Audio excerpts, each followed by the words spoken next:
Sunday afternoon baseball from Fenway Park. It's Game 3 of the 4-game series between the Baltimore Orioles and the Boston Red Sox.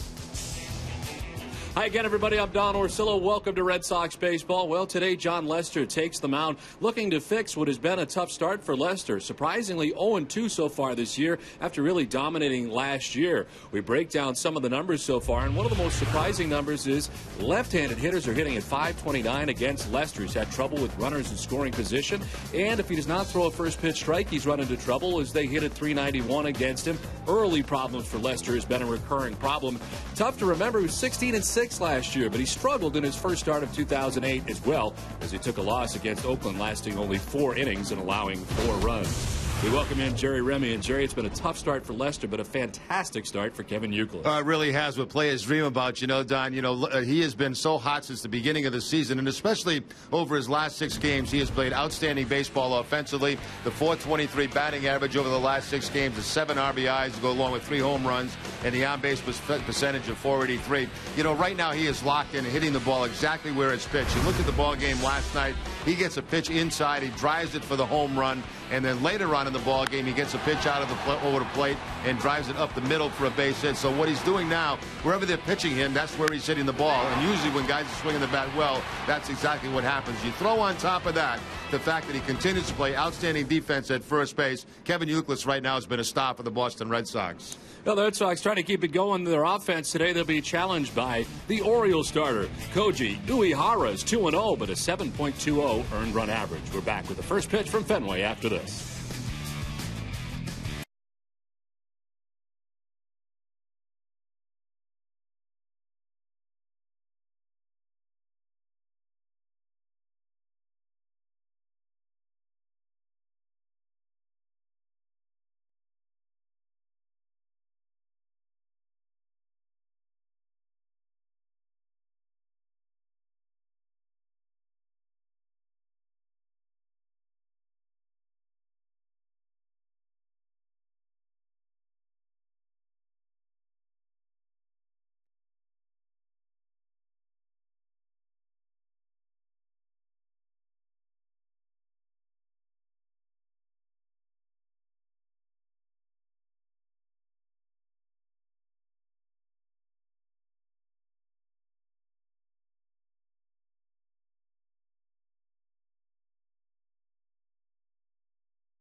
Kids opening day this weekend here at Fenway Park, and it's junior announcer day. Here's the Orioles starting 9.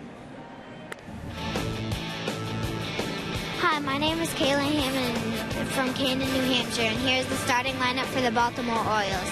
At second base, Mr. Brian Roberts. In center field, Mr. Adam Jones. In right field, Mr. Nick Markakis. At first base, Mr. Aubrey Huff. At third base, Mr. Ty Wigington. The DH, Mr. Luke Scott. In left field, Mr. Ryan Frio. Catching, Mr. Chad Moeller. And at shortstop, Mr. Robert Andino. Nice job, Kayla. Our thanks to Kayla as John Lester's on the mound for Boston today. Well, John Lester looking to pick up his first win of the season. Start number 3. He's 0-2. Losses against Tampa Bay in his first outing. And last time against Oakland went 6 innings, giving up 10 hits and 6 earned runs. The good news for Lester, in 8 starts in his career against Baltimore, a perfect 6-0 record with a 2.81 ERA. The defense for the Red Sox, they're third in the league. They've made 4 errors in their 11 games. Mike Lowell will be at third base. Nick Green, the shortstop. Dustin Pedroia at second, and Kevin Youkilis at first. Left to right, Jason Bay, Jacoby Ellsbury, and J.D. Drew. And George Kataris getting start behind the plate, catching John Lester.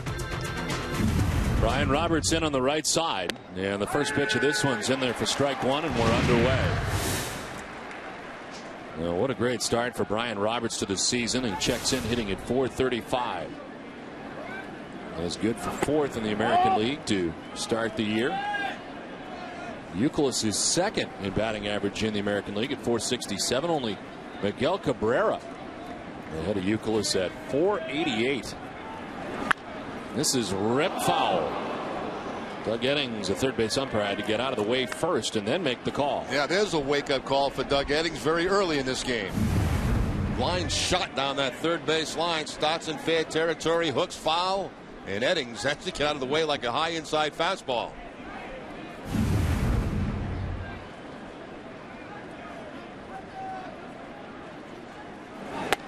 They elevate. Roberts chases and strikes out. By design that time for John Lester. Gets quickly ahead of Brian Roberts. Goes upstairs with a hard fastball to pick up his first strikeout of the afternoon. His strikeout high 5. He's done that in both starts that he's made so far this season. Hunter Wintelstead has the plate for the umpires today. Dana Demuth at first base. Kerwin Danley at second. And Doug Eddings is the umpire at third. One out here in the top half of the first inning. And Adam Jones the batter. Jones also off to a very good start. Shows bunt and takes a ball from Lester. One of the problems for Lester in his first two starts has really been his pitch placement. A lot of stuff has been up for John Lester in those first two starts. Hoping to rectify that situation today against the Orioles, as this one is chopped to third. Lowell on the backhand, and there's two down in the inning. Where available, this telecast can be heard in Spanish by selecting the SAP button on your television remote. Enjoy the game. Buenas tardes, amigos. 49 degrees. Even though there's lots of sun, it is not particularly warm here today.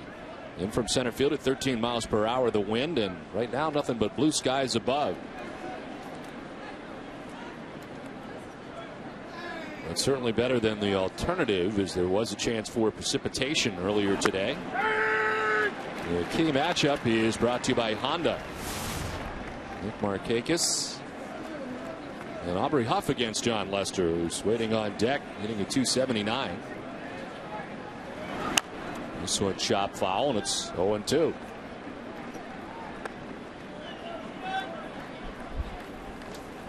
Markakis having a very good beginning to the year, hitting at .357 with 2 homers and 16 runs batted in. Signed a 6-year contract extension. Will keep him in an Orioles uniform through 2014. 0-2 is outside, and it's 1-2. Good zip on that fastball right now from John Lester. 96 with the last fastball.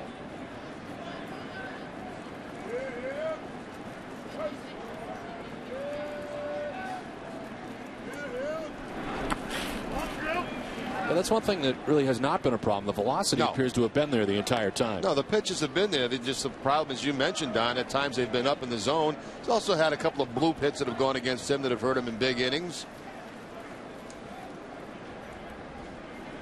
It's hard to imagine the way that he dominated at times last year that his numbers would be what they've been against Tampa Bay and at Oakland. In 2 outings, he's given up 11 runs in 11 innings.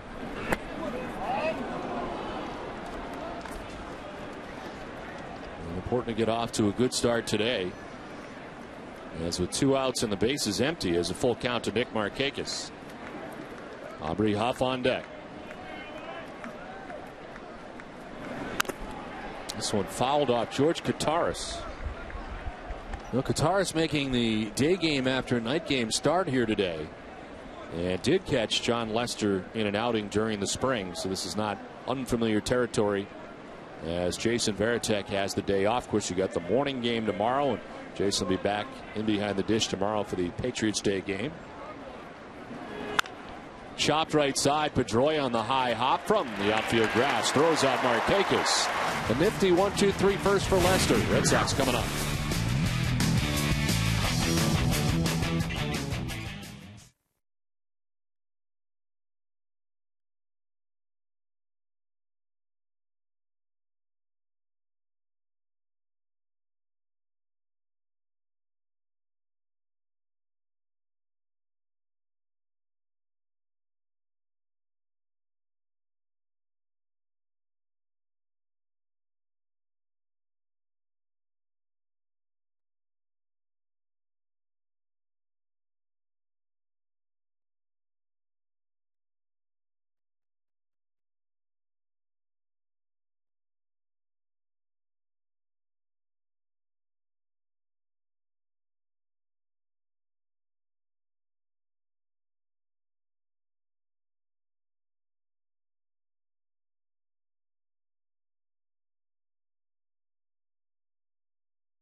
is on Junior Announcer Day. Hi, my name is Harrison Buzzy from Newtown, Connecticut, and here's the starting lineup for the Boston Red Sox. In center field, Mr. Jacoby Ellsbury. At second base, Mr. Dustin Pedroia. The DH, Mr. David Ortiz. At first base, Mr. Kevin Youkilis. In right field, Mr. J.D. Drew. In left field, Mr. Jason Bay. At third base, Mr. Mike Lowell. Catching, Mr. George Katoris. And at shortstop, Mr. Mick Green. Nicely done, Harrison.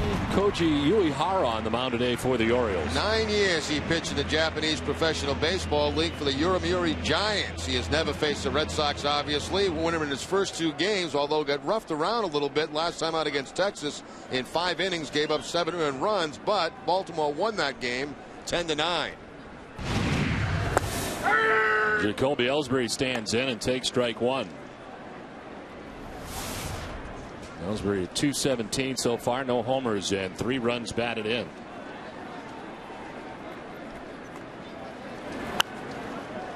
Fouls it off to the left, and Ellsbury is quickly down. Scouting report talks about a fastball anywhere 88 to 90 miles an hour, curveball, slider, and split-fingered fastball.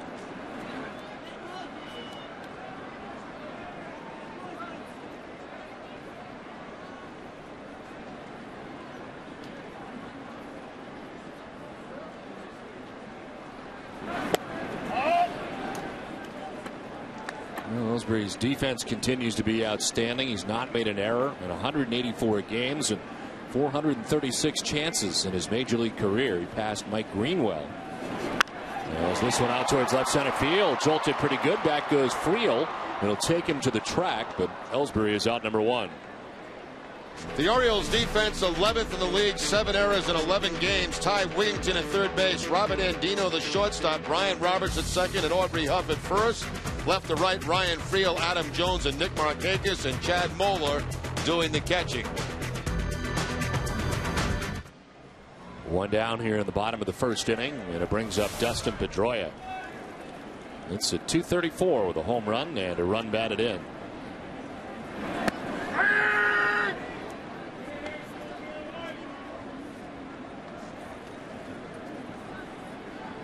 Pedroia's had a very good series against the Orioles, going 4 for 8. This one fouled off to the right, back and out of play, and it's 0-2. And they continue to play Dustin the same way in the outfield, shading him slightly toward right field. They've done that this whole series. Adam Jones in center field to the right field side of second base.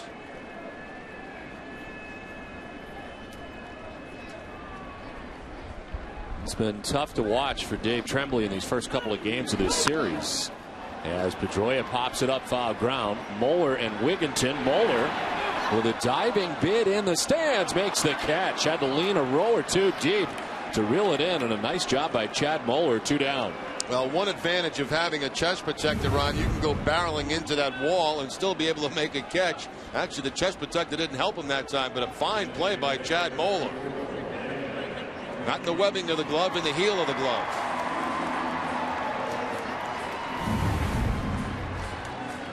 Moeller catching for the first time in this series. Greg Zahn caught the first 2 games of the series. With the veteran Moeller making that grab, and there's 2 down in the first. Now David Ortiz. 186 average, but a couple of hits here last night. Hopefully showing some signs of coming out of what has been a struggle to begin the year.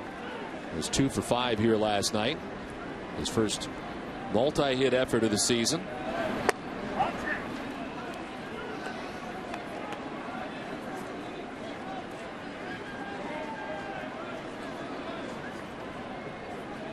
Shift in the infield, about straight away in the outfield. Jones step or 2 to right center. There's Ortiz with a swing and a miss. It's 2-1. There's that split-fingered fastball, a 2-0 count to David Ortiz. No fastball, not giving in, going to the splitter.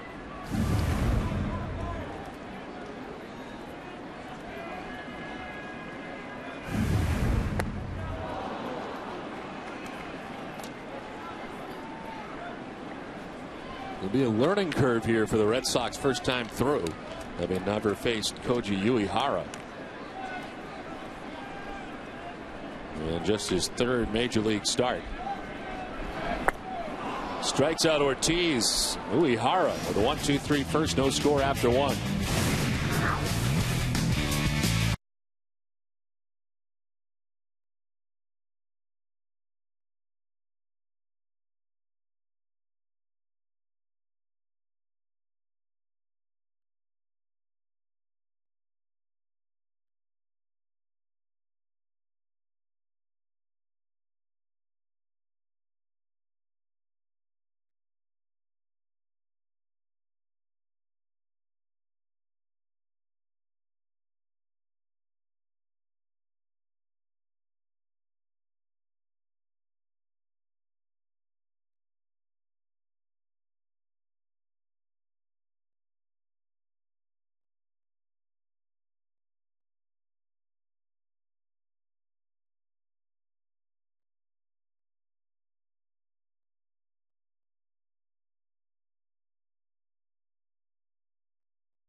RedSox.com. It's easy. Just upload your photo, choose from prints, mugs, magnets, and more. Place your order, and you're done. In 3 easy steps, you can make your own Not as easy as it turns out, it's apparently. Not. Make your own Red Sox memory. Go to RedSox.com today.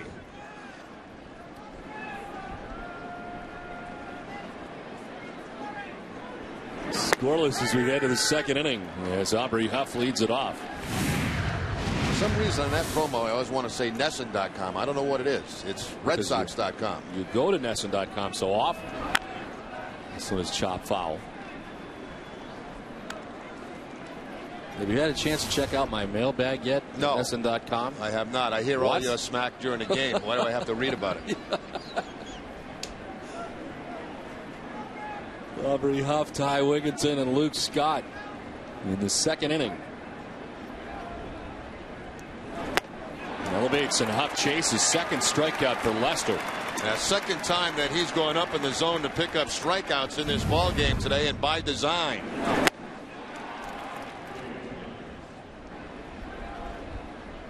Aubrey Huff had very good numbers too against Lester prior to that at bat. .421 with a home run.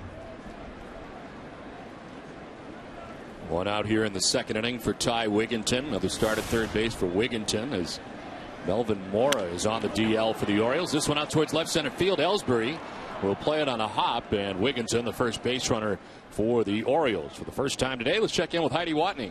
Don, Josh Beckett's suspension by Major League Baseball has been reduced from 6 games to 5 games for his involvement in a benches clearing incident in Anaheim last Sunday. Now, Beckett insists he did not intend to throw at Bobby Abreu's head, and Terry Francona says this is not an admission of guilt, but it is the best course of action for the team to move on. Beckett will make his next start on Saturday, flip-flopping with Lester for their next start, so essentially he won't have to miss the start. Don, Jerry? All right, Heidi, thank you very much. Sherry, I'm a little bit surprised it's down a game, but I guess the effect is the same because they still got to shuffle it around for him to miss one start. Yeah, and the Red Sox get an advantage, too, because they have an off day on Thursday. So, you know, he's not going to miss a start. He's just going to get pushed back, get a couple extra days rest. That's it. He and Lester kind of flip-flop as it works out now. And Lester's next start before Beckett's next start.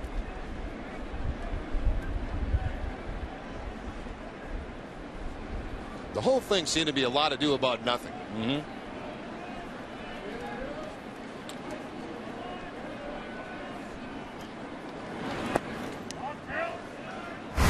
As we talked a lot about it last night, really this was a problem, but from a league standpoint, an aggressive move to come towards the plate, really the reason that he was being suspended. What took place after, perhaps more of a problem than what took place there. Yeah, and it was all on the Angels side after. 4 guys being ejected. 2-0 is fouled off by Luke Scott, and it's 2-1. And it seemed from an Angel standpoint, their beef really wasn't with the Red Sox. It was with the umpiring crew for the most part. Exactly right. Torrey Hunter got thrown out by, was it Randy Marsh? Yes. Or Joe West, one or the other. Joe West, that's who it was, yep. Ed Rapuano was part of that crew. Had thrown out Mike Scioscia. Inside to Scott, and it's 3-1. Lester giving up a base hit after retiring the first 4 Orioles that he's faced today. Ryan Friel waits on deck.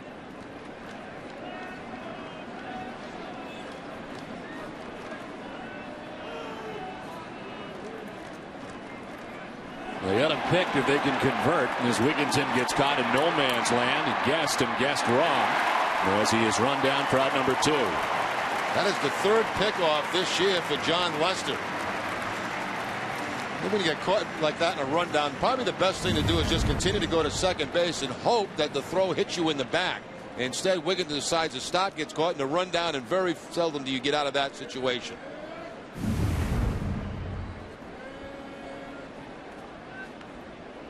Base is empty now with 2 down. And Luke Scott takes strike 2.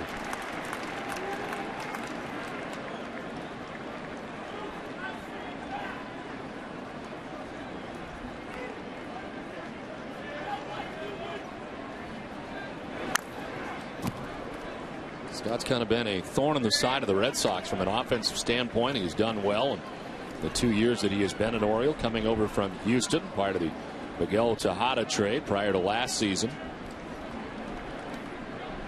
He always seems to get something done against Red Sox pitching.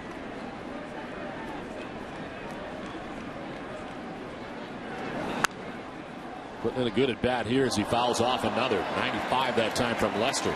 Yeah, right now Luke Scott's on a 6-game hitting streak. Had a 1 for 4 in the game last night.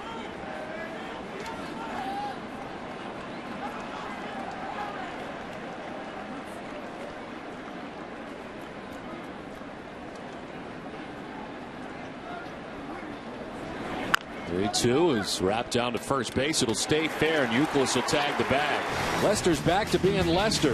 Scoreless from Fenway.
Tomorrow night, the second half of our Marathon Monday doubleheader.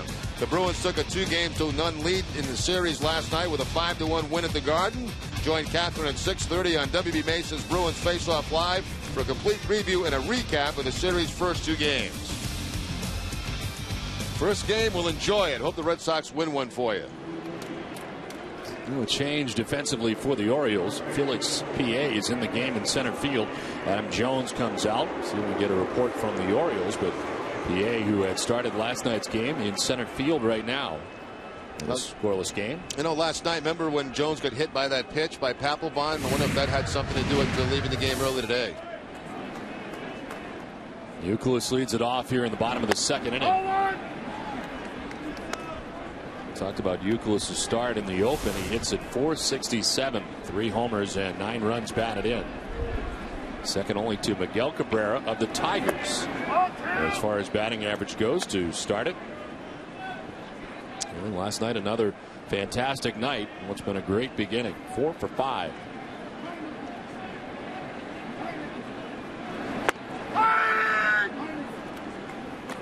That's all after being hit in the head the night before. It should hit him in the helmet. No ill effects for Youkilis. And an outstanding night last night. Yeah, it's rare that you see a player get hit in the helmet and get popped right up the way Youkilis did and walk down to first base. This was on Friday night here at Fenway Park. Just down momentarily, got right up and walked down to first and hasn't missed a beat. Grab the outside corner according to Hunter Wintelstead to even the count at 2-2. Youkilis pops it up, foul ground. Moeller and Huff. Moeller again leaning in, but can't make the catch this time. A little tougher try. A lot of stuff to deal with as he was heading over there as well. Yeah, and that's where that breeze coming in from center field certainly helped out Kevin Youkilis, pushing this ball back into foul territory.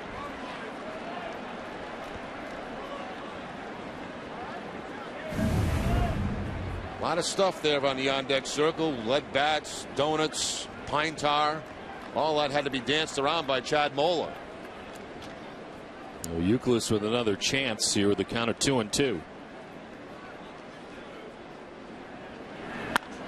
To left field with his new chance down the line. And a fair ball in the corner. Youkilis striding for second base with the slide in there with a double to begin the second inning. You know, it's amazing how Youkilis can keep that ball in fair territory. This ball is going to be inside, but because he's able to bring his hands inside the baseball, he's able to keep this in fair territory. That ball's about 6 inches off the inside corner. But Youkilis, who does not have a surround swing, it's an inside-out swing, is able to keep that ball fair.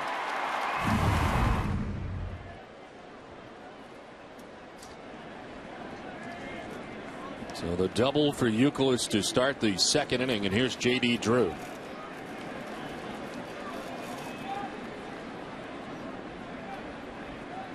And a 6-game hitting streak heading into today's action, and the numbers have been great during the streak. A .360 average, 3 homers, and 6 runs batted in over this 6-gamer.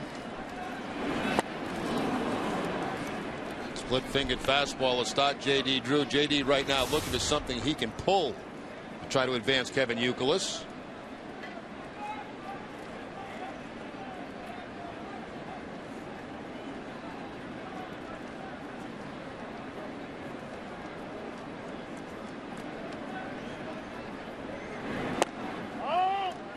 Outside, it's 1-1. Our first look at Koji Uehara, who makes the start today for the Orioles. He's part of our leading off, brought to you by Firestone.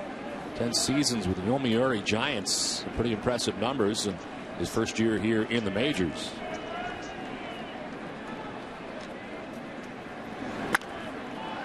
Drew lofts it foul off to the left, and it's 1-2. Uehara was a Cy Young Award winner back in 1999 and 2002 in the Japanese League. Signed a 2-year, $10 million deal with the Baltimore Orioles.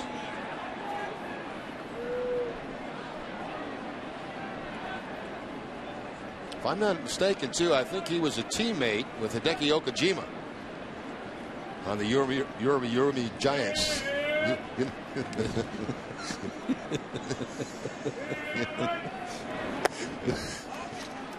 He was. As a matter of fact, they played together at the Tokyo Dome.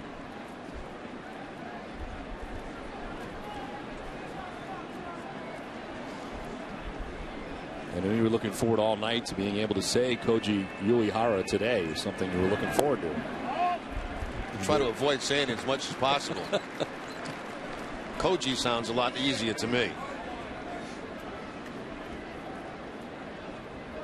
Well, he's got a good record coming in at 2-0. The earned run average is not pretty. It's 7.20 into his third start. And he's had plenty of run support, something the Orioles certainly have done well offensively anyway. As this one's popped up back at third, Wigginton into foul ground, and he'll make the catch for the first out in the bottom of the second inning.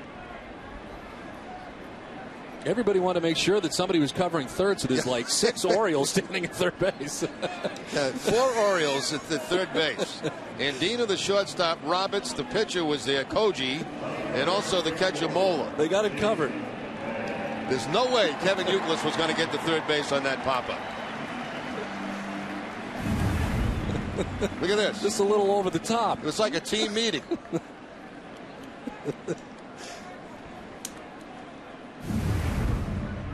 There's coverage, and then there's coverage. One out for Jason Bay. Imagine practicing that one in spring training. You get a pop-up to third baseman in foul territory. I went 4 guys standing on third base. Funny thing, too, is if they'd have thrown the ball there, nobody probably would have caught it. They'd have been looking at each other.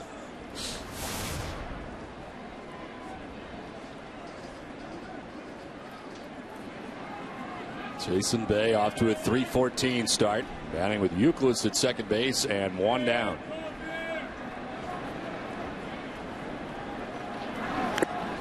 Foul tipped into Muller's mitt. And it's 0-2 to Bay. 1 hit in the series for Bay, 1 for 6 that hit a home run. There's 3 runs batted in.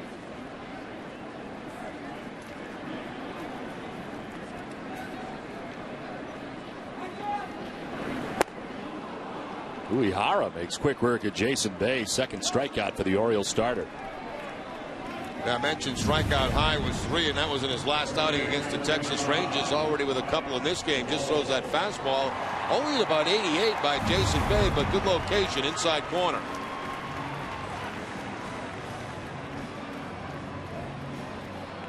Two down for Mike Lowell. 262, 2 homers, and 10 runs batted in. Got a 4-game hitting streak going. Is 7 for his last 16 at the plate.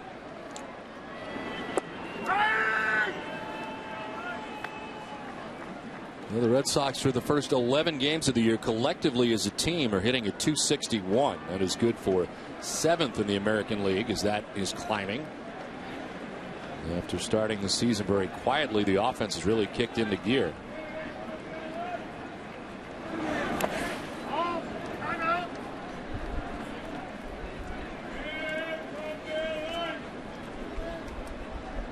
We have 1 hit today off Koji Uehara. And it's a leadoff double for Youkilis, who's still standing at second base with 2 outs. George Kottaras waiting on deck.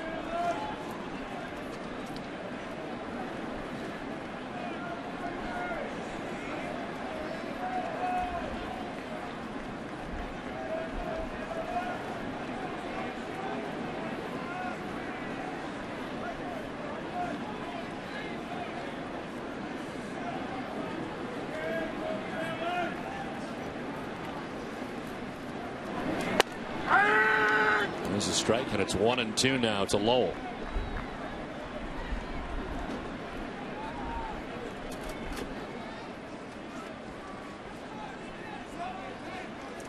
And the offense has been very good for the Orioles so far. In fact, they hit as a team at 285, 4th in the AL.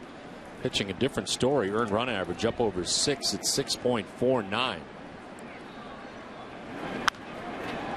Lowell lifts a fly ball, foul ground. Wigginton giving it a look, but it's back and out of play. We're here at Fenway Park on a beautiful Sunday afternoon. Don Orsillo, Jerry Remy, and Heidi Watney bringing you Boston Red Sox baseball in high definition and in Dolby Digital. 5.1 surround sound on NESN. The coordinating producer of Red Sox baseball is Russ Ken. Senior coordinating director is Michael Narachi. The associate producer is Jeb Fisher. Production assistant Caven Heath. And NESN's executive producer is Joel Feld. And you've joined us for Game 3 of this 4-game series. Nick roll out towards right center field. Incoming is Markakis, and it'll fall for a hit. Youkilis will score, and the Red Sox take a 1-0 lead. That ball was in the air for a very long time, but it drops, and the Red Sox take the lead. Well, once again, that breeze blowing in has an effect on this pop-up. It looked like it was going to be up there high enough and long enough for Markakis to make a play, but the breeze gets a hold of it, keeps pushing it back toward the infield. So Mike Lowell with the 2-out base hit to give the Red Sox the 1-0 lead. He continues to be red hot and having a great series against the Orioles. 8 for his last 17. Held on at first base by Huff. You see the breeze blowing back in towards the infield, and that ball certainly affected. George Kataris getting a start in a non-Tim Wakefield pitch game today. His first 2 starts have come with Wakefield, and of course caught the no-hit bid by Tim Wakefield in Oakland. He turns on this to right. Markakis is there to make the catch. Red Sox lead it 1-0 through 2.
As they kick off Nets' Marathon Monday coverage live from Yorkie Way on Red Sox Monster Monday. The Boston Globe's Tony Maserati will join them, and you'll find out which players will sneak over to watch the marathon after the game tomorrow. It's all tomorrow morning on Red Sox Monster Monday at 9:30. Got an early wake-up call tomorrow. Yes, we do. Well, Mike Lowell with an RBI single that has the Red Sox on top, 1-0.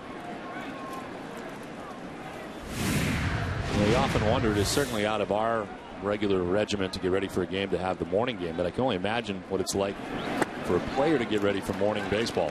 It's a little bit different. Just a tad. Just a little different. The only good news, it's over early. My question is, with all the routines you went through on a regular basis, how did you jam all that in before 11 a.m.? Now, usually on those days, there's no hitting for both clubs, so it's, maybe get dressed to be ready to go by 10 o'clock and play the game at 11.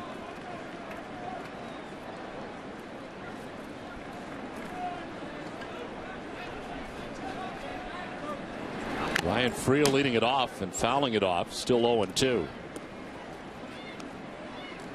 Ryan Friel, who was successful against left-handers last year with some pretty good numbers. In there against the Red Sox lefty today, John Lester. It's been a slow start to this season for Friel, hitting at .091.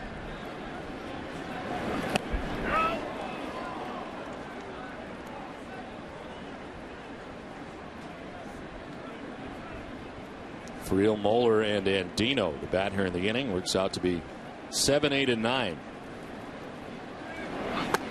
They elevate, and Friel chases. It's the 3rd strikeout for Lester, and there's 1 away.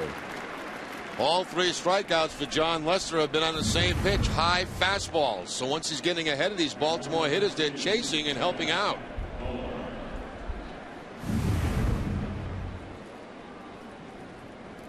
So Friel retired, 1 down, and Chad Moeller, the batter. He's had a good start, limited action, 364 with a home run and an RBI for Moeller. Sharing the duties with Greg Zahn. A couple of veteran catchers now for the Orioles now that Ramon Hernandez has left Baltimore. Moeller signing a minor league contract this past offseason.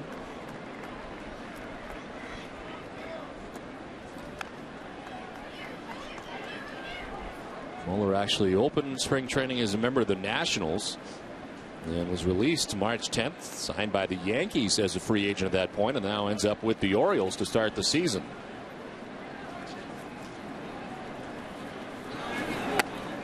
Up and away, and it's 1-2 to Moeller.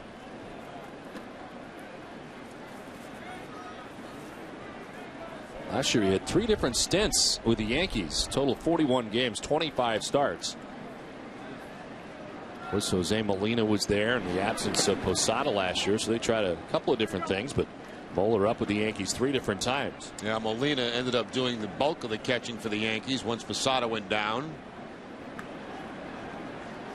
Last year in limited at bats against the Red Sox had some pretty good success.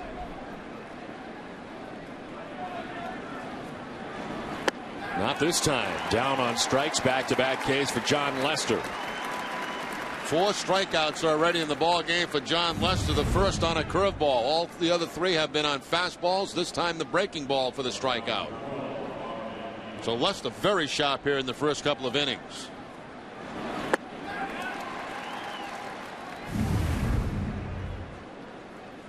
So 2 down in the 3rd inning. Robert Andino is the batter. We saw him after a 2-hour and 39-minute rain delay in Jupiter, Florida. We're still over it. What about highlights of the spring? He was a member of the Florida Marlins at the time. He's not anymore. He's now with the Orioles. We've got quite a few players, don't they, on their roster? They picked up very late spring training. A lot of changes.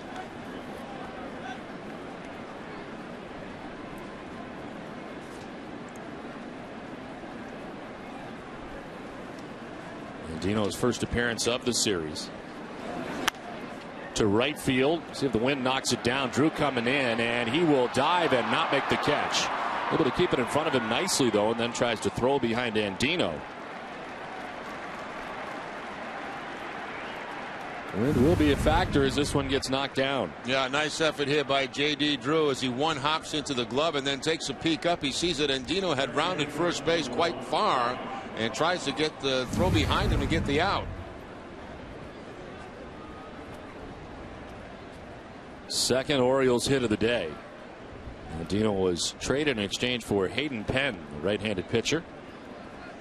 And he's got himself a 2-out single here. Now it's back up top for Brian Roberts, who struck out in the first.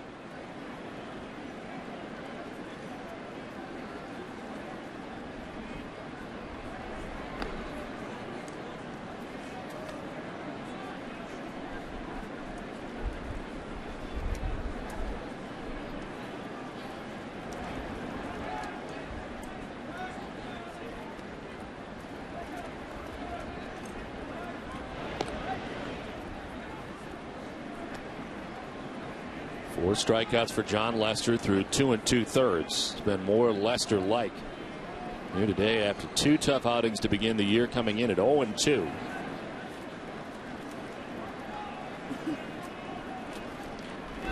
Roberts finally getting a pitch, and he takes strike 1.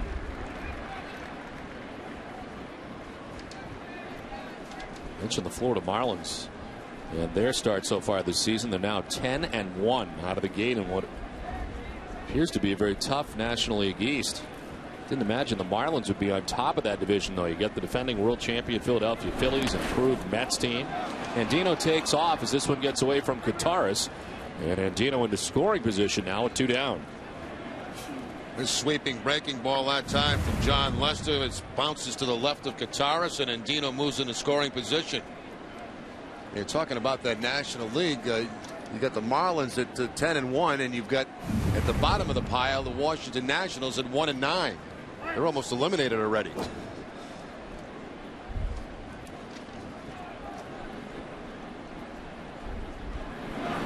That's just an awful way to start the season. Oh. Remember that year? I'm trying to remember what year it was. I think Cal Sr. was the manager of the Orioles, and they started like 0-23 or something. Terrible. And I don't think he saw the end of that in 0-23. I'm pretty sure that's when Joe Altobelli came in again, I think, at that point. I want to say Frank Robinson. Was it Frank Robinson? Right. You might be right. I just remember he didn't survive it. Started the year very badly that year, and I think it was after 7 or 8 games he had been fired that season.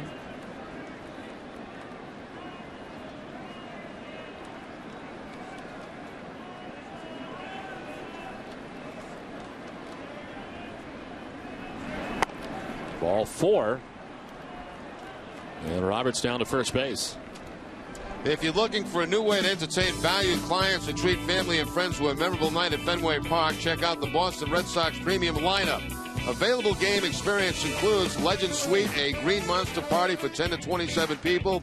For more information, call 877-RED SOX 9 or email premiumsales@redsox.com.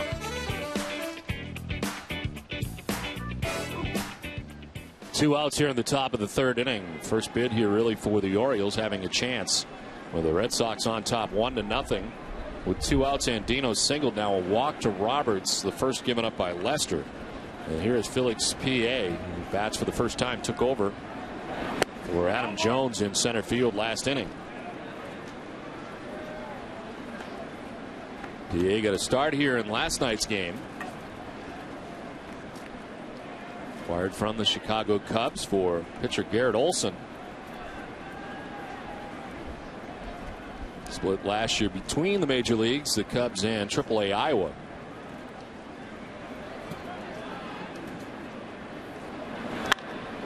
Fly ball out towards right center field. Ellsbury heading back, shading his eyes and making the catch. That ends the 3rd. 2.5 done, 1-0 Boston.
From around Boston getting together again today.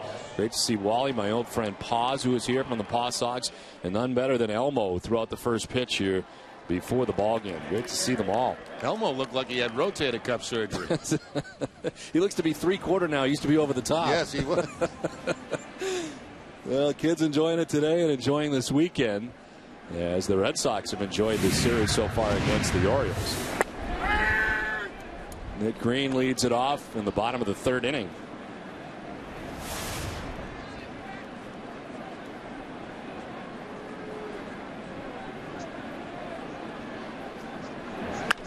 Green with a fly ball to center field. It'll send P.A. back, spinning around to the track. An adventure, but a nice grab by P.A. in the end. Right shy of that 379 marker. Well, all kind of problems right now for outfielders and infielders today because of the breeze blowing in and the bright sunshine. No clouds up there to help out either. SPA starts straight back. It looks like he lost it for a second, but then found it and is able to make a nice rebound, a nice catch on it. Uehara thought that ball maybe had a chance to get out of here when it left the bat. One down as Jacoby Ellsbury bats. Second time through for the Red Sox against Koji Uehara.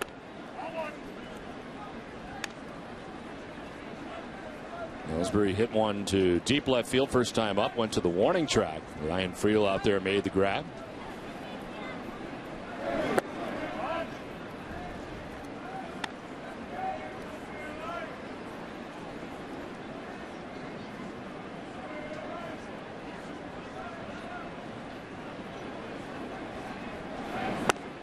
Swing and a miss, and it's 2-1.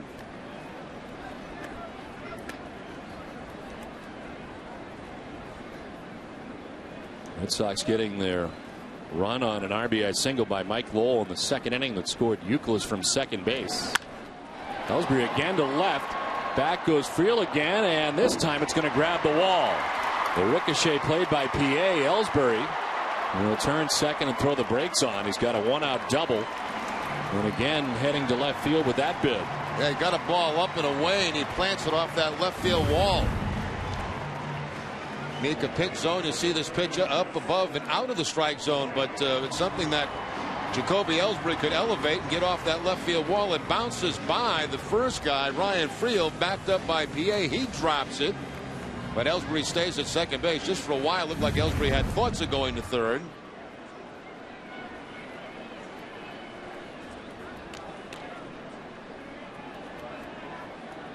And that's second with one down here in the home half of the third inning. Dustin Pedroia fouled out to Chad Moeller, the catcher, in the first inning. Moeller reaching into the second row of seats.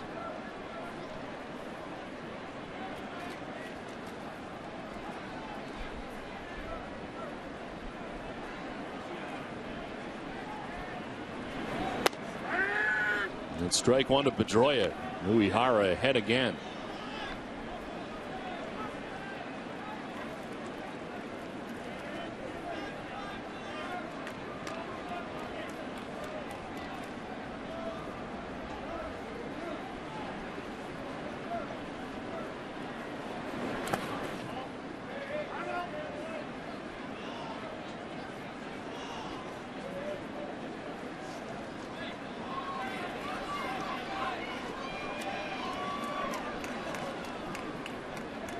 Uehara winning his major league debut against the Yankees April 8th.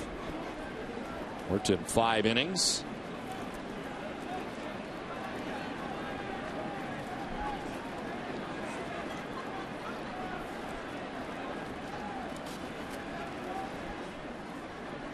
Last year he was a starter and reliever for Yomiuri, the Giants, in Japan. 14 starts, 12 appearances out of the pen.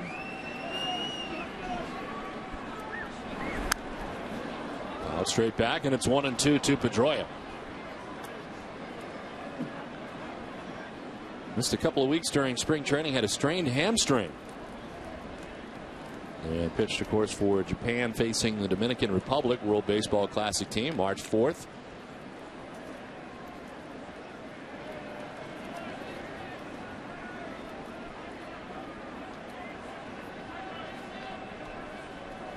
Pretty good defensively when he pitched in Japan, winning a couple of Gold Gloves in Japan.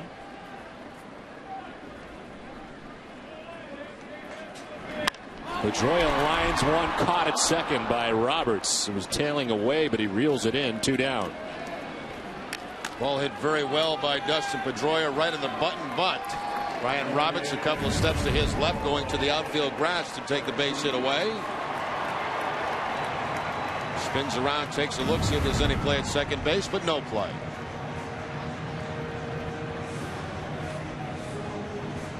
And the Red Sox able to deliver with a 2-out RBI in the second, trying to do the same here in the third as David Ortiz bats with Ellsbury at second base. A strikeout victim his first time up.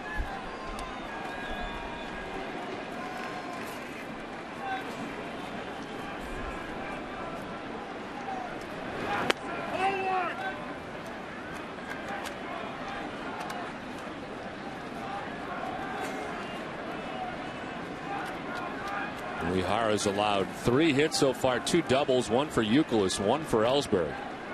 And the RBI single for Lowell. Ortiz with a big swing and a miss. Looks like he's sneaky quick, doesn't it? It's 88 miles an hour, but he's throwing the ball by a few of these Red Sox hitters. His fastball away from David Ortiz, about belt high.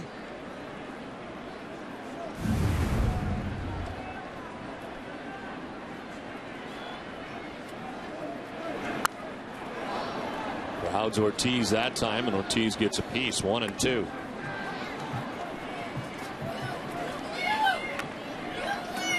The 30th Japanese-born pitcher to appear and pitch in the major leagues. And the 15th Japanese-born pitcher to start a game in the major leagues. That's all since 1995 when Hideo Nomo joined the LA Dodgers. After 1-2, if the Orioles are going through the same thing the Red Sox had to go through at Daisuke and adjusting his throwing program, you know, they much different over in Japan. They throw all the time. And for Daisuke, that may still be a work in progress.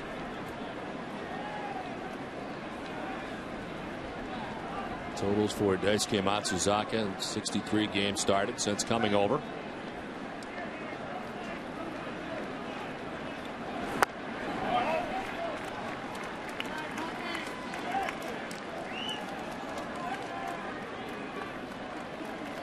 Hey, look at all the complete games that he had while in Japan. It just does not translate over here, and that's one of the issues too, the number of pitches that he throws every time out.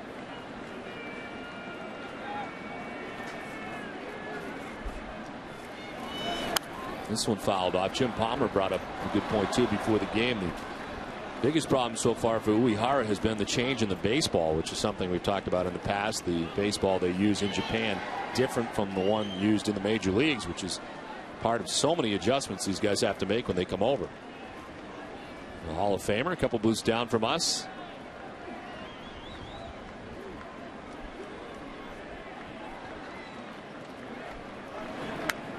Also with the windows closed today, as most of us do up here. One thing that's for certain, when the wind is blowing in early in the season, this is not a comfortable place to be. No, it is not. We didn't have this option in Oakland when we were. Oh, that was nasty. Very cold last week as the wind is coming in hard. Ortiz hanging in here. It's an 8-pitch at bat. This is pitch number 8.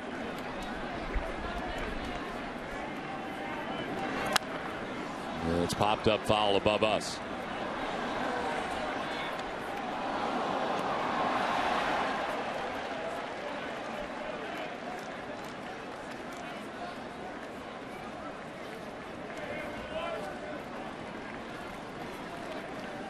Ellsbury had a 1-out double. He's at second base with 2 down here in the bottom of the 3rd inning.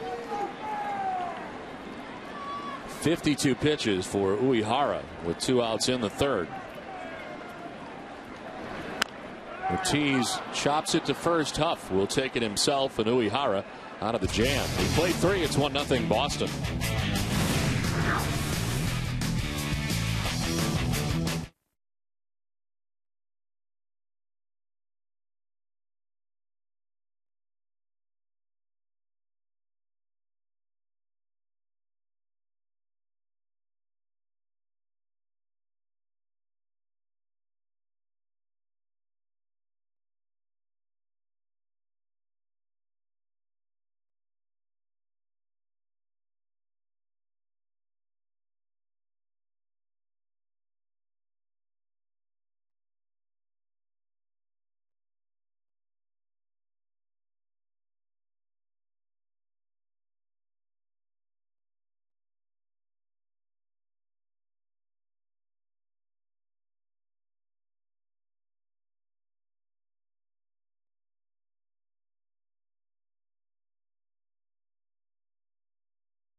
Which two Major League Baseball teams have never had a Japanese-born player?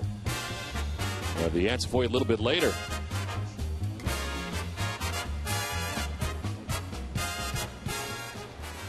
Hey, Remdog. Yes. It's my birthday. It's my birthday, I think. Happy upside birthday. Down. Upside down, right side up. There we go. 1-0 Red Sox on top.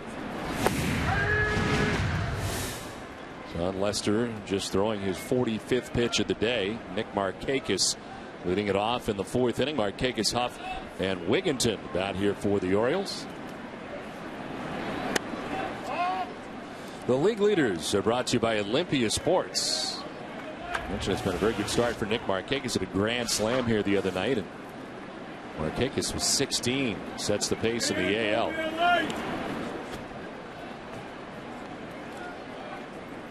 Lester has given up 2 hits, a single to Ty Wigginton, a single to Robert Andino. Walked Brian Roberts. So 3 base runners today so far for the Orioles.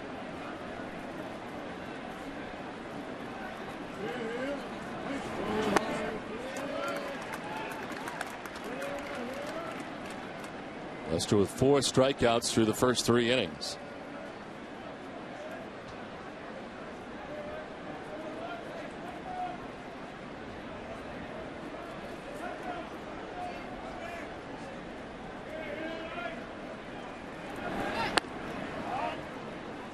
Full count to Markakis.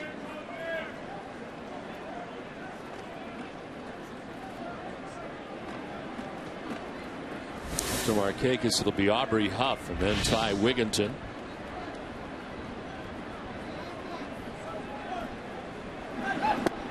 Strike 3 call. Markakis gets the bad news from Hunter Wintelstead, and that's 5 Ks for John Lester. After the breaking ball, right back to the fastball for John Lester, knee high out over the plate.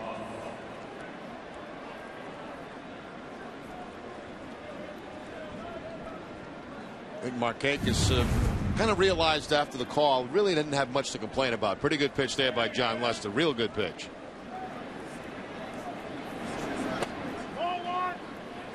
Aubrey Huff struck out swinging in the 2nd inning. 1 of 5 strikeouts for John Lester. Huff having a breakout season last year for the Orioles in his first year in Baltimore after those years in Tampa Bay and briefly in Houston. There's a strike, 1-1. His name was actually rumored at one time to possibly be coming to the Red Sox. Remember that whole time with Manny Ramirez, one of the many times I guess with Manny Ramirez where we thought he may be going at the trade deadline, and Aubrey Huff's name was one of the names mentioned as part of a 3-team deal. What are you talking about? They were talking about trading Manny? Trying to remember which time that was. There was so many times, but I remember Manny coming up with a base hit. Remember, he came out of the dugout. We thought he was going to get traded. And he's back. He's back big. Remember? Oh, yeah. Yeah. 2-2. Manny had a couple of home runs yesterday for the Dodgers. Yes.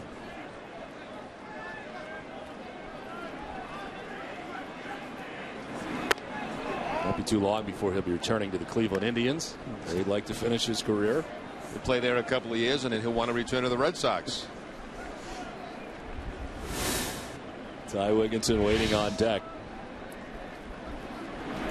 Swing and a miss. Huff strikes out, back-to-back Ks for Lester. Now John Lester doing a good job here. You know, he's getting strikeouts with fastballs up. He's getting strikeouts with fastballs down. Back-to-back strikeouts to Markakis and Huff, 2 very hot hitters in this lineup. 2 down now in the 4th inning. Ty Wigginton has one of only 2 hits today for Baltimore. His single to center field in the 2nd inning. Now he takes ball 1.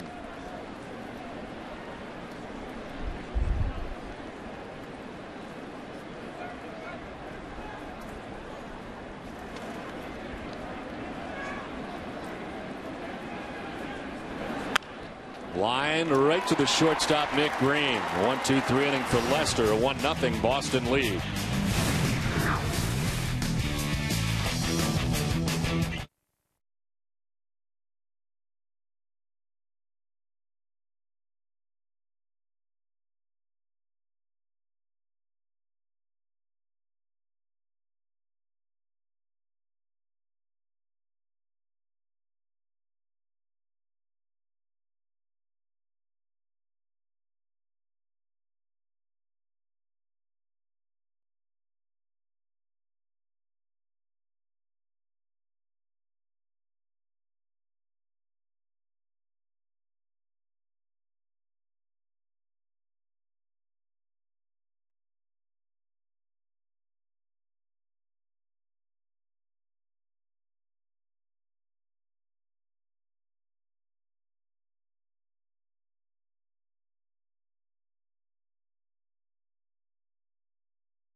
Now, Christina is losing her sight because of a degenerative eye condition, but it hasn't dampened her spirit.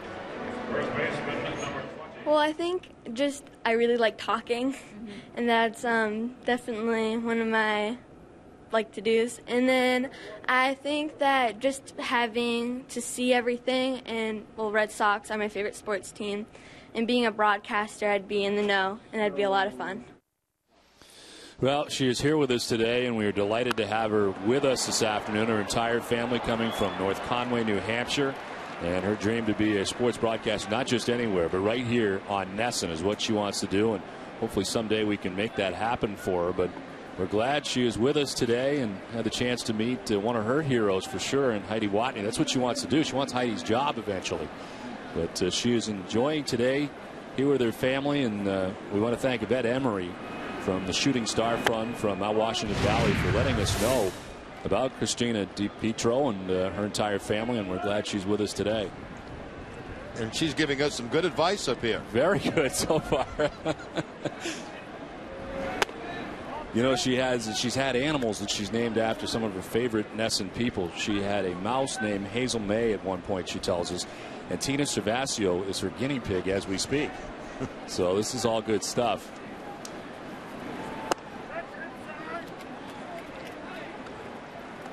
Kevin Youkilis, J.D. Drew, and Jason Bay to bat in the inning. Her favorite player is Jacoby Ellsbury, and it worked out pretty well last inning. A double for Jacoby. And she's got a Jacoby Ellsbury shirt on. Youkilis down to first base. Lead-off walk here in the bottom of the fourth inning.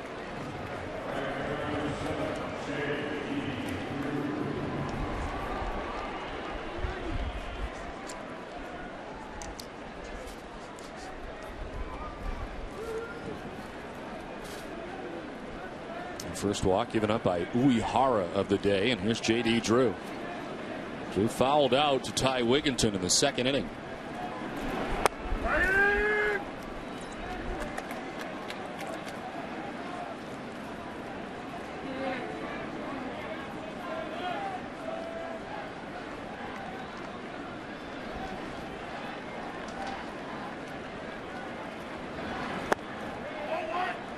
There's ball one, and it's 1-1. So far, the best pitch has been the fastball with some change-up splitters. The curveball hasn't exactly been that great for Uehara so far.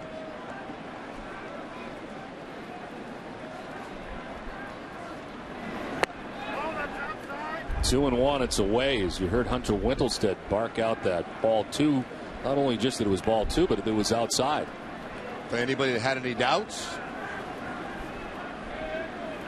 I like that. Clears it up.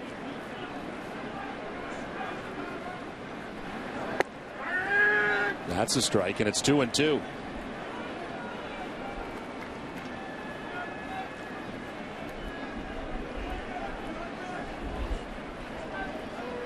Russ Ken, our producer, who always wants more, wants to know why he doesn't say where the strike was. It's a good point.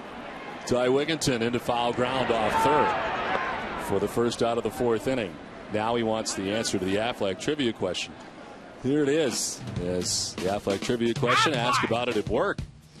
Which two Major League Baseball teams have never had a Japanese-born player? The Cincinnati Reds and the Florida Marlins are the answer. Uehara is the first Japanese player to suit up for the Orioles.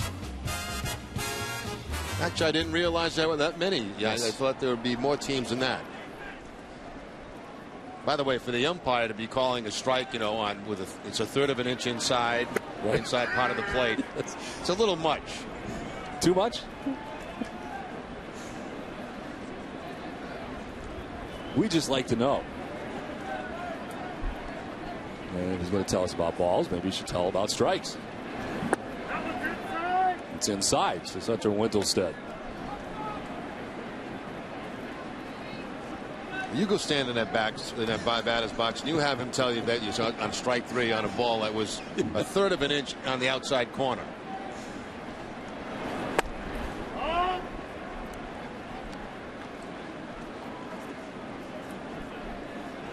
Two 2-1 to Jason Bay. Youkilis, a leadoff walk held on by Aubrey Huff.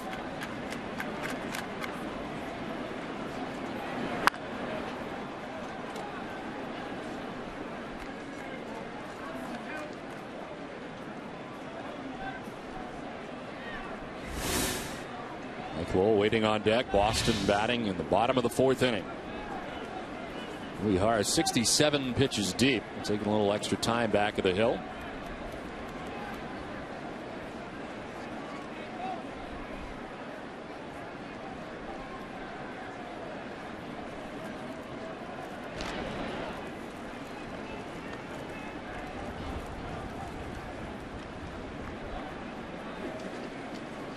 The Red Sox and Orioles with 1 game left to play. The morning game here tomorrow. Justin Masterson will get his first start of the year. He'll be matched up against the tall left-hander Mark Hendrickson.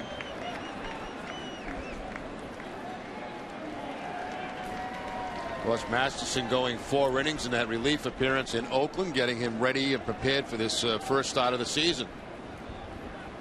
That's after being 2 weeks removed from really being stretched out as a starter during the course of the spring. But no ill effects, to say the least. He pitched great. This one grounded foul.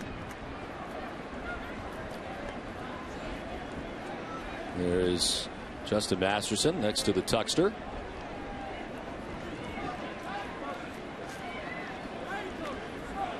Harry Tuck, the Red Sox bullpen coach.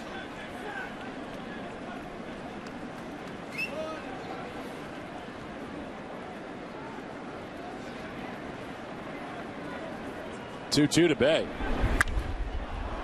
Mile high in the infield as Robert Andino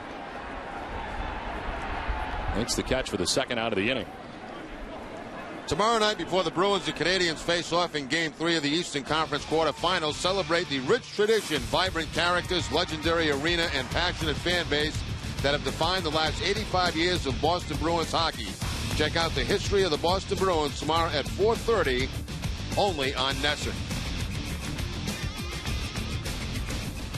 2 down, Kevin Youkilis at a leadoff walk. He's not been able to advance, and here's Mike Lowell. He's driven in the game's only run with his single to right field back in the 2nd inning.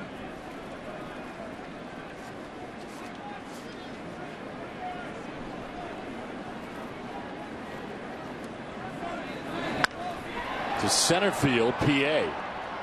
Blocking the sunshiner, trying to, when he makes the catch to end the inning. Red Sox unable to advance on a walk to begin the inning, but lead it 1-0.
Cumberland Farms. Now more than ever, it's a great place to stop in for a quick and tasty on-the-go breakfast at fantastic prices. Cumberland Farms, the official convenience store of the Boston Red Sox.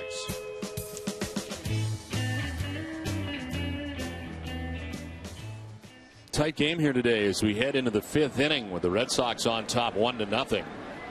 John Lester's been good, but so has Koji Uehara. Luke Scott, Ryan Friel, and Chad Moeller to bat in the 5th inning for the Orioles. They've been held to 2 hits so far by John Lester. On the first baseline, it is a foul ball. Very close.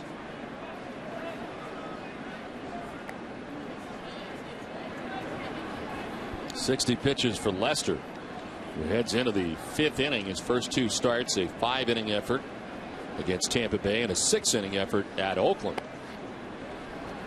And much better so far here today in the results category.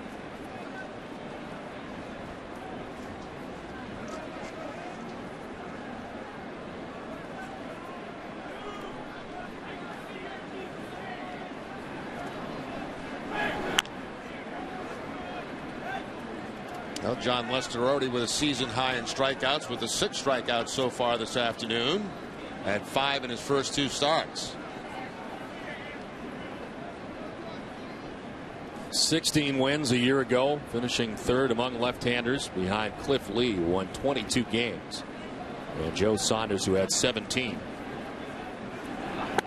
Swing and a miss. Luke Scott strikes out 7 Ks for Lester. That's that nasty cut fastball. Looks like a slider breaking away from the left-hander Luke Scott. Probably ends up about 3 or 4 inches off the outside part of the plate.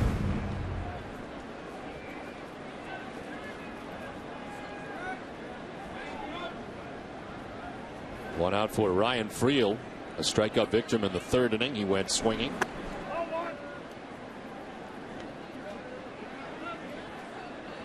Lester's 16 wins, the most by a Red Sox left-hander since 1988, when Bruce Hurst had 18 victories. Terry Francona was asked prior to the game, had Kotaras ever caught John Lester, and the answer to that was yes. It was in a spring training game, I guess, against the Pittsburgh Pirates.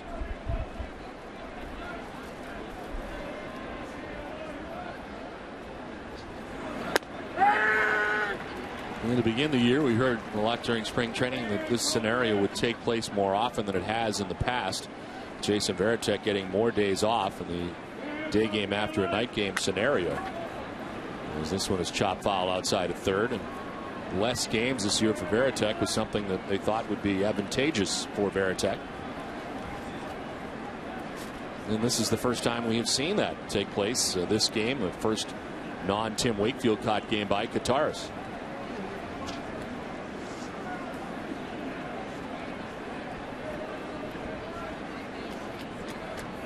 It's 2-2 to Ryan Friel.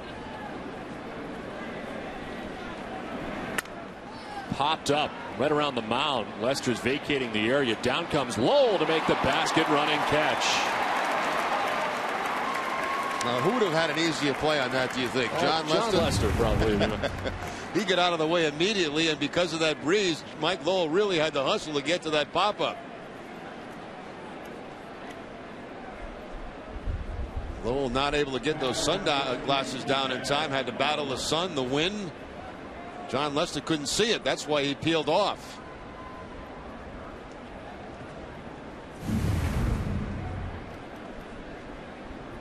Two down, 6 in a row. Retired by Lester is Chad Moeller.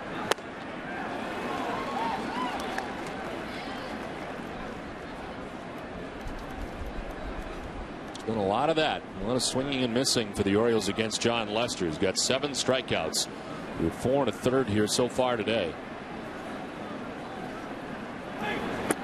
Moeller's down 0-2. Good changeup that time from John Lester. He's thrown a couple in this inning. He started out Ryan Friel with his changeup. Pitch that he worked on quite a bit during spring training. Pitch number 70 of John Lester's outing coming up.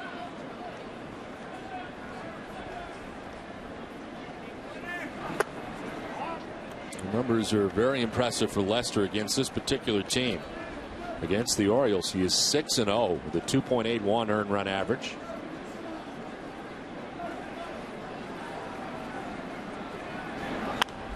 Moeller turns on this foul, 1-2.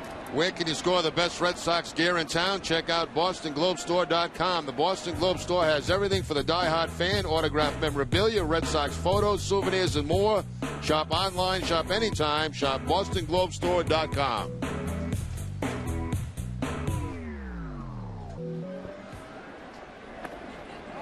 Two and two to Chad Moeller.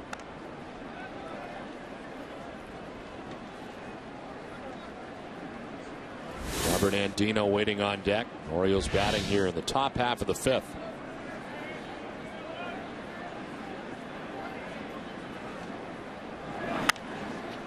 Down the right field line, J.D. Drew running towards the dirt of the track, but it's into the crowd about 3 or 4 rows deep.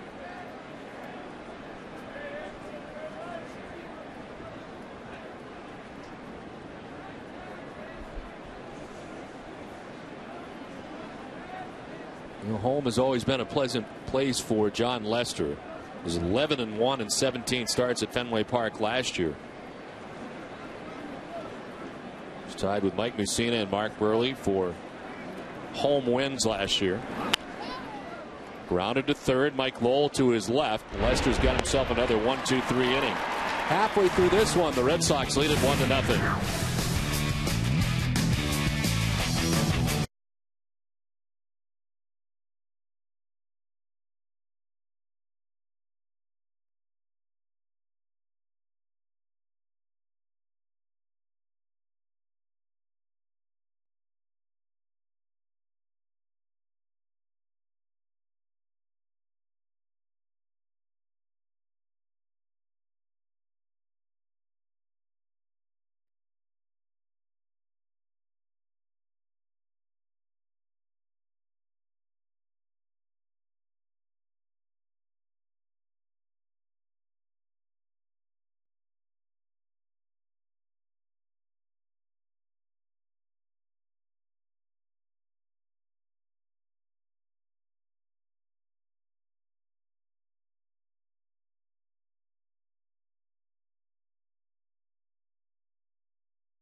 Jim Rice will preview Justin Masterson's first start of 2009, and the Boston Globe's Nick Cafato will fill you in on the Yankees' pitching woes. Plus, you'll also get a preview of Game 3 of the Bruins-Canadiens playoff series in Montreal. It's all tomorrow morning at 10, right after Red Sox Monster Monday.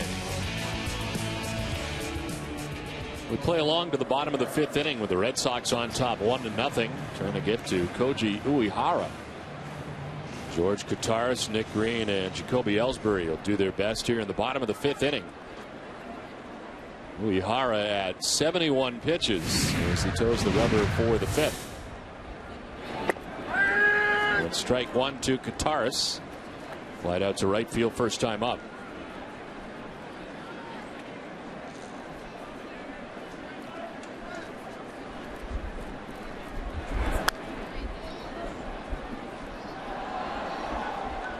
George Kottaras coming over from the San Diego Padres in a trade that involved David Wells, who's going to be stepping into the booth for TBS beginning in the next couple of weeks. That'll be interesting as Boomer heads into our world for a little while.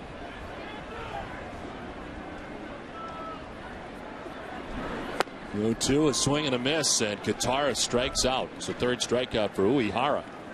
Now, this has been the best starting performance so far in this series for the Orioles. A changeup right here to pick up the strikeout. Good rotation on it, going down and away from Kottaras. Well, hopefully Boone will be up there for more than a couple of weeks. We'll have to be careful on what he says. That's exactly right. He's got to be careful with the commission of C-League. Maybe change some of the things he would normally say. This is into left field for Nick Green. And it's high off the wall. Ryan Friel plays the high hop. Throw to second, and Green is safe. A double off the wall for Nick Green. 278 coming into the game for Nick Green. He grabs a breaking ball. It seems to me that all the pitches that Uehara has thrown so far in this game, probably the one that's not as effective is the breaking ball. High off that left field wall. Excellent play there by Ryan Friel. Very close play at second base.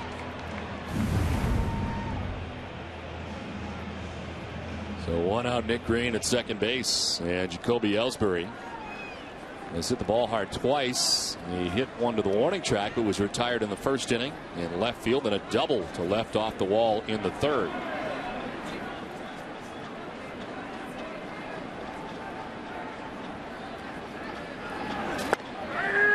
In there for a strike. Yeah, there's going to be a couple issues for David Wells. Probably toning down what he would like to say in a lot of instances with the commission. I would think, number one, they have a past, and number two, really having to change a lot of his vocabulary will be an issue. Well, that's an issue for all of us at times. As he points out often, that's how he rolls. But he only rolls so far. The left center. As back goes Ryan Friel again to the track. Makes the catch again on Ellsbury. And there's two down. This copyrighted telecast is presented by authority of the Boston Red Sox, may not be reproduced or retransmitted in any form. The accounts and descriptions of this game may not be disseminated without express written consent of the Boston Red Sox. Two down in the fifth. Nick Green at second base. Dustin Pedroia 0 for 2. He is fouled out and lined out.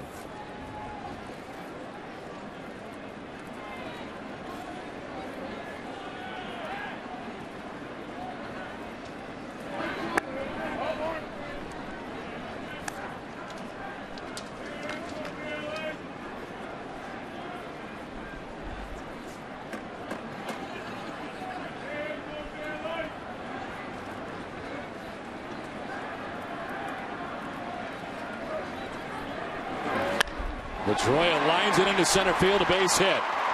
Nick Green being waved around. The Red Sox take a 2-0 lead. Their second 2-out RBI of the day, and it's 2-0 Boston. Now, they've been trying to keep the fastball away from Pedroia throughout this series, and this was scheduled to be away, but it did not. It stayed out over the plate. You see the Ketchamola setting up away, but when Pedroia gets a fastball letter high out over the plate, he's going to get the good part of the bat on the ball. So 2 2-out base hits to give the Red Sox a 2-0 lead in this game.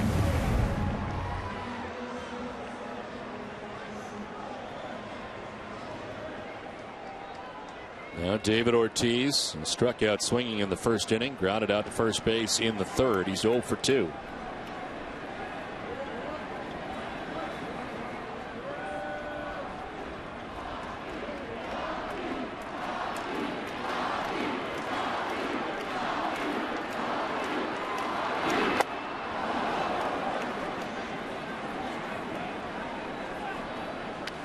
Crowd starting the poppy chant, trying to get David Ortiz out of this funk.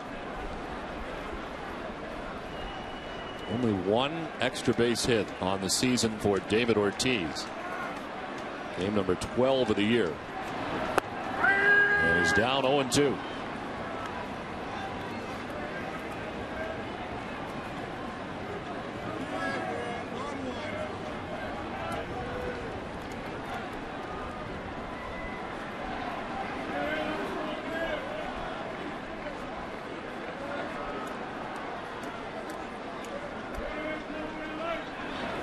Ortiz strikes out.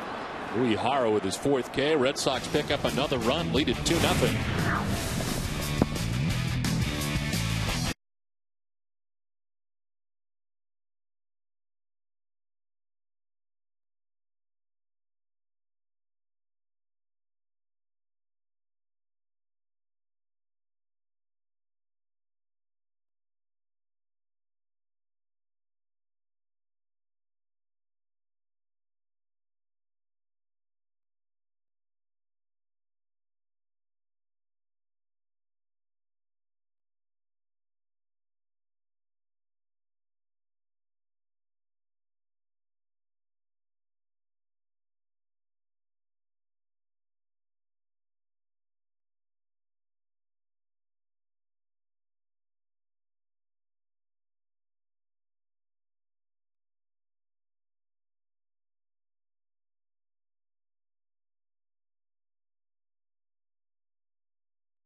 First hour after gates open to enjoy the new Fenway Family Hour. Fenway Family Hour will feature 9 popular food items at up to 50% off in price. The Red Sox team store on Yorkie Way will also have select merchandise available at a substantial discount during this period. For more information, call 877-RED-SOX-9. First Red Sox game and my birthday. That's terrific. We'll enjoy the day. It's been a very nice day here at Fenway Park all the way around. The Red Sox on top 2-0. John Lester pitching very well. Has retired the last 7 batters he has faced, and Robert Andino leading it off here for the Orioles in the 6th inning. Andino's got one of only 2 hits off Lester today. 7 strikeouts on the afternoon for John Lester. A couple of them with high fastballs as he gets Brian Roberts. A high fastball to Friel. Fastball right down the middle to Markakis. And a low fastball to Aubrey Huff. This one backward came from and into center field by Andino. Almost got a piece of Lester. Let's check in with Heidi Watney. Don, with the Red Sox down to their 3rd starting shortstop, one would think there'd be a noticeable drop-off at the position, but Nick Green has done a remarkable job filling in. He stepped right in, and he's gotten a couple big hits. He's made all the plays. He's been a good teammate. He's done a really good job for us. I mean, he came in to camp. He was probably one of the later guys signed as a non-roster invite. Came in really prepared to play because of some of the WBC stuff, got some early chances to play and took advantage of it and has kind of run with it. As for Jed Lowry, he'll be examined by a specialist in Arizona tomorrow morning. Now, Lowry said Friday night he may have to have season-ending surgery, but Terry Francona insisted that is only a last resort, and the team is still exploring their options. If he doesn't have surgery, Lowry is likely to be out 3 or 4 weeks. Don?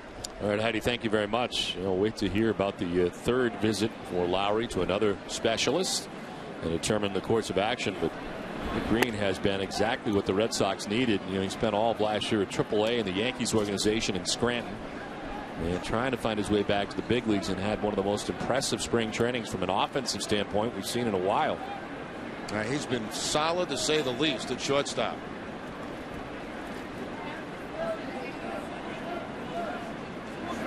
Roberts takes ball 3.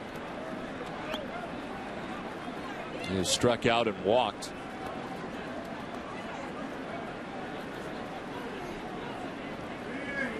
For whatever reason today, number 9 man has been a problem for John Lester. 2 hits for Robert Andino. He's at first with nobody out. A strike, and it's 3-1.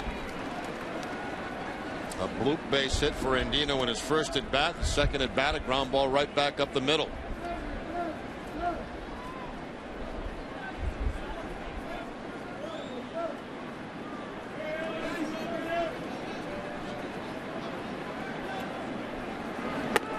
Ball 4, and there's the second walk given up by Lester.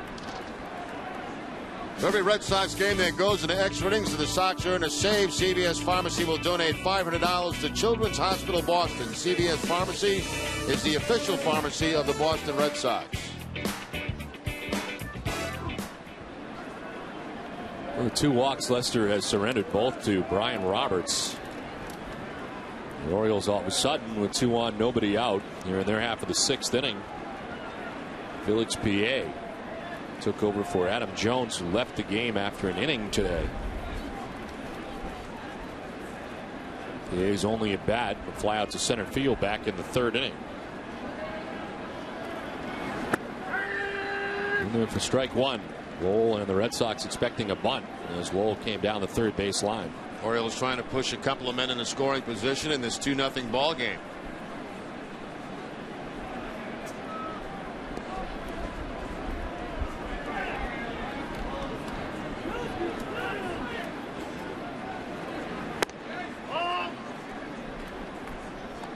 Back in the first inning, Adam Jones leaving the game after coming out of the box here. Anything? Yeah, it looks like a little limp going down the first base line. Did not return as Felix P.A. took over in center field defensively the very next inning. And this is his second at bat of the day.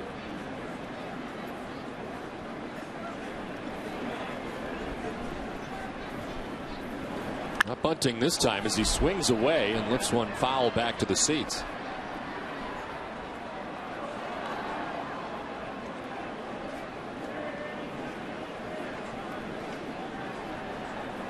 Mr. up to 85 pitches with nobody out here in the 6th inning. 51 for strikes.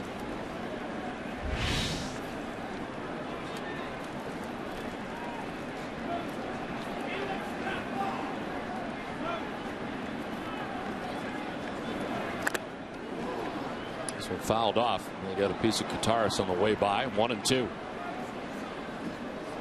Red Sox getting their runs, 1 in the 2nd. RBI single for Mike Lowell back in the 2nd inning.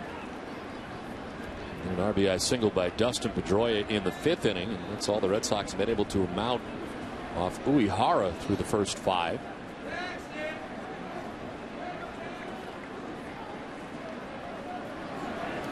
PA strikes out. 8th strikeout for Lester. Needed that. There's one down in the inning. Cut fastball that time from John Lester. He's had a combination of cut fastballs, breaking balls, all for strikeouts in this game. So a couple of attempts at a bunt to advance runners. They stay exactly where they are at 1st and 2nd. Career high 10 strikeouts for John Lester. 8 total now.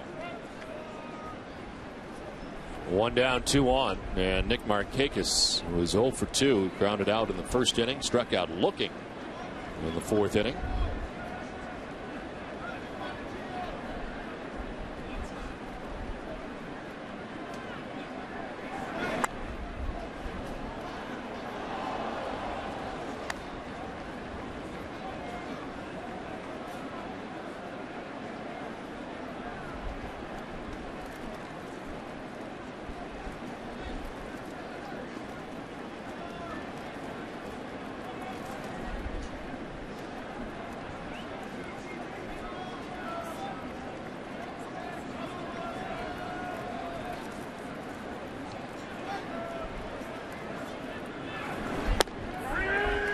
Strike, and it's 0-2.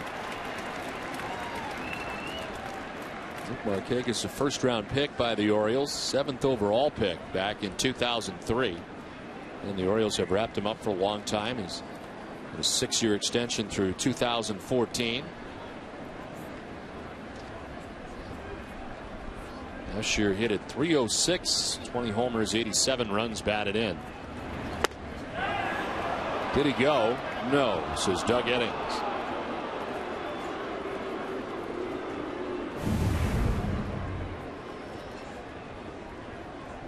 Not even close that time.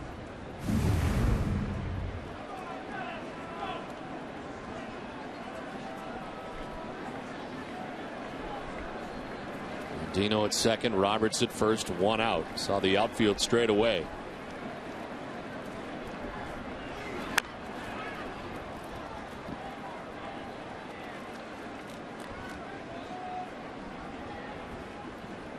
Most home runs in a season for Markakis, 23. Did that the year before last, and in that season had over 100 RBIs, 112 runs batted in 07. Aubrey Huff waits on deck. Orioles batting here in the 6th inning with 2 outs, or with 1 out and 2 on.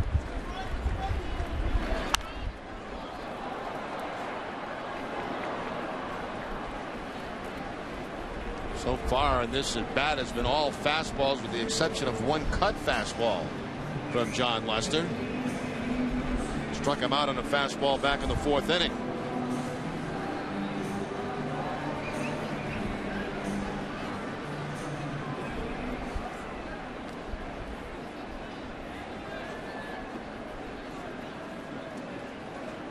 Leadoff single by Andino, walk for Roberts. PA struck out, 1 out, 1st and 2nd.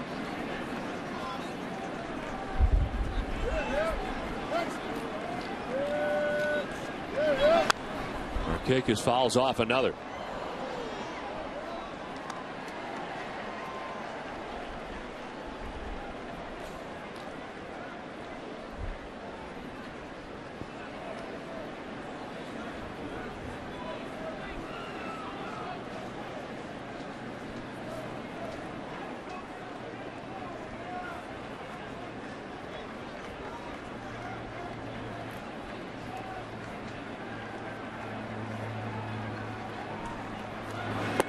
strike 3 call. Got Markakis again. 9 Ks for Lester. Well, after a series of fastballs and cut fastballs, finally the curveball. And the curveball will catch Markakis looking right at the bottom of the strike zone.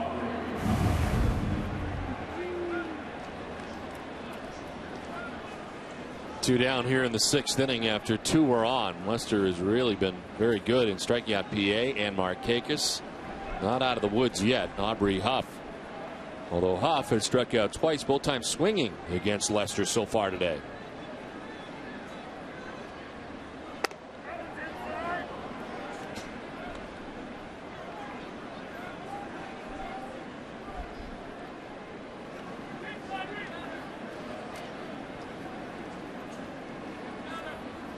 Has been costly pitch count wise, and up to 95 is Lester.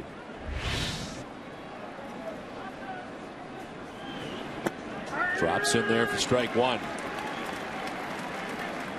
There's no action in the Red Sox pen, nor has there needed to be up to this point in the game.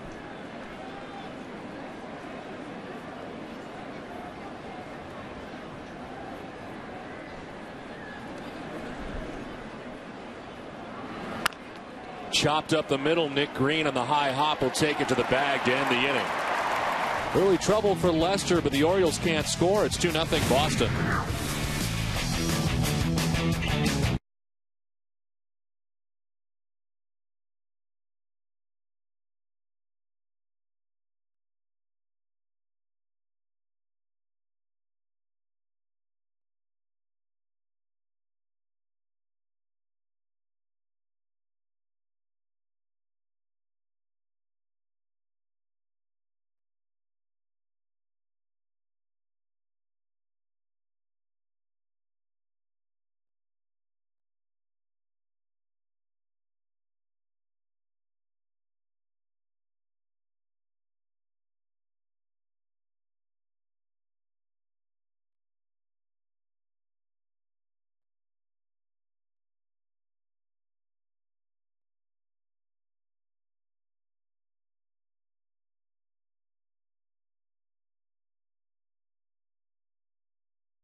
Get the right auto and home coverage at AmikaCoverage.com. And with a couple of men on, Nick Markakis, one of their hottest hitters. Quite a battle going on with John Lester. Back-to-back fastballs to start him. A cut fastball away. Comes back with a fastball again that he's fouled off. Another fastball. One more cut fastball. And then the curveball to put him away. First time he saw the curveball and then hold it back. Youkilis leads it off in the bottom of the 6th inning. He's been aboard twice against Koji Uehara. Double in the 2nd inning. He scored a run. He walked in the 4th inning. On the corner. And it's 0-2.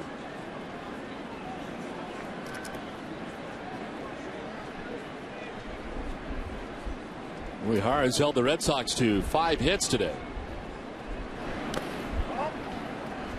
Yeah, this outing more like his first outing against the New York Yankees than the last time out against the Texas Rangers. He did get that win, but he got knocked around a little bit in that game.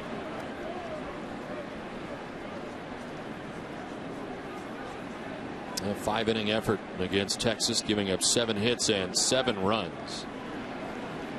Give up only 1 run in his first start against the Yankees. To left, and Ryan Friel puts it away for out number 1. It's time for a game break, and Tom Caron, TC.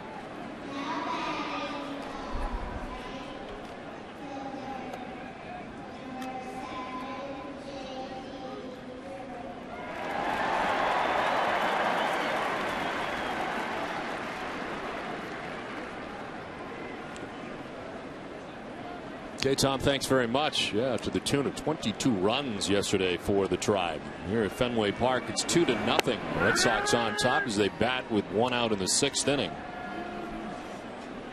J.D. Drew 0 for 2, and the game's done the same thing twice. That's foul out to the Orioles' third baseman, Ty Wigginton.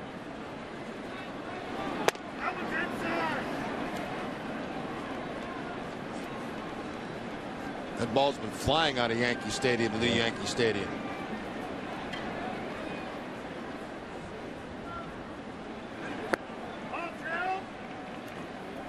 Two and one now to Drew. Red Sox will visit Yankee Stadium as part of the next road trip. Red Sox head to Cleveland, Tampa Bay, and then New York. A brief 2-game series at Yankee Stadium on the next trip. And we'll get our first look.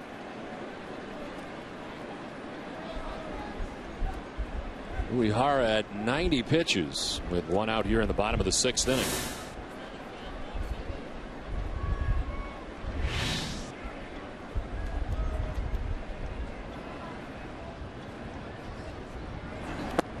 Drew can't hold up, goes around, becomes the 5th strikeout victim for Uehara. And there's 2 down in the 6th inning. He's done a very nice job mixing up his changeup, split-fingered fastball. Gets J.D. Drew out in front of that off-speed pitch right there. Could not control the head of the bat. Very impressive performance.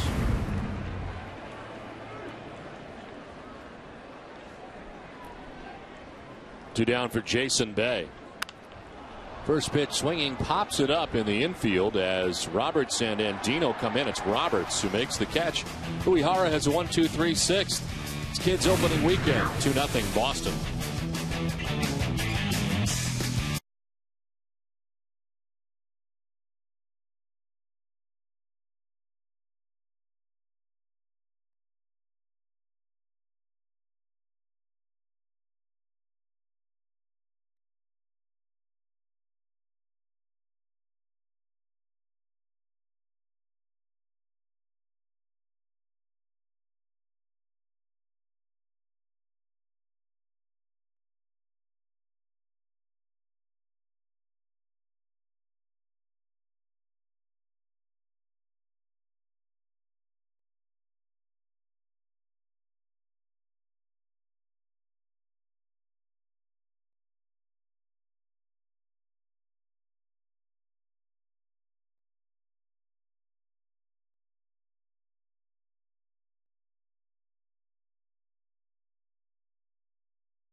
Seventh inning, 2-0. Red Sox on top as Ty Wigginton leads it off for Baltimore. Red Sox with runs in the 2nd and 5th inning on top 2-0. Wigginton lines it into left field, a base hit. And he is 2 for 3 against John Lester. Ramon Ramirez beginning to warm in the Boston pen. First action we've seen out there today. As Lester about to throw his 100th pitch of the afternoon.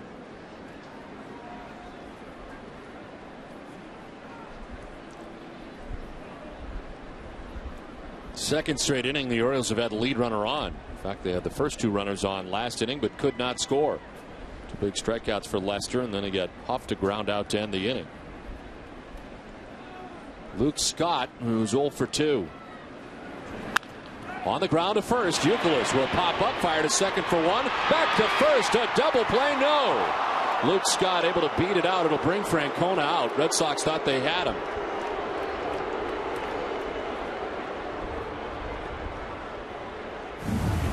Well, the return throw from Nick Green must have pulled Youkilis off the bag. There's the 1 out at second base. The return throw, Youkilis, yes, he does come up off the bag. It's a little bit high. And you can see clearly Luke Scott getting that bag by the time Youkilis got back down on it.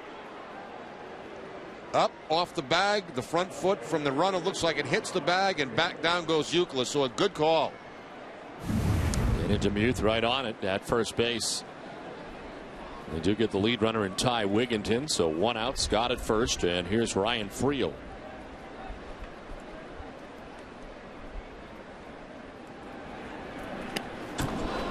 This one to the backstop, and to second base goes Scott. No contact as Friel had spun around a bunt. At first I thought it might have been a foul ball, but it was not. No contact made by Ryan Friel on the bunt attempt. Pulls the bat back and right off the top of the glove of Kataris.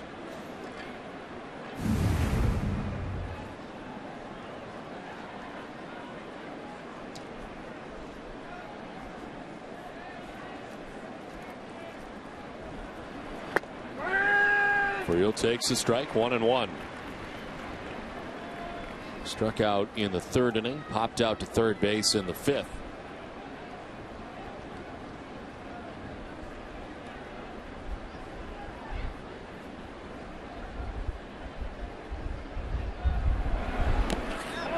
In the dirt, it's now 2-1. Did he go? Yes, says Dana DeMuth. Friel unable to hold up on that curveball from John Lester. Well, as we said last night, 50-50. Flip a coin.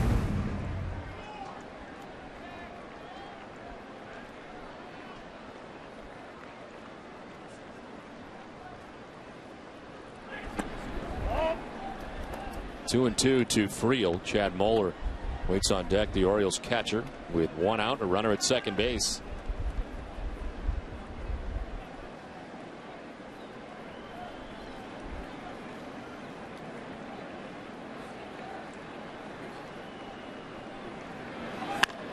On the ground, Green to his left. For out number 2, Luke Scott takes third base, and there's 2 away in the inning. Tonight at 10 on NESN at Sports Desk, Lights Out, presented by FW Webb, home of Frank Webb Bath Centers. You'll get a comprehensive preview of Game 3 of the Bruins-Canadian Eastern Conference quarterfinal tomorrow night. Plus, you'll find out all you need to know about the 113th running of the Boston Marathon. That begins tomorrow morning at 10 o'clock. All this and more coming up tonight at 10, only on NESN. Who do you like in the marathon tomorrow, Don? You know, I really haven't had a chance to review the field yet. Is there anybody that jumps out for you? No, I'm going to study when I get home tonight.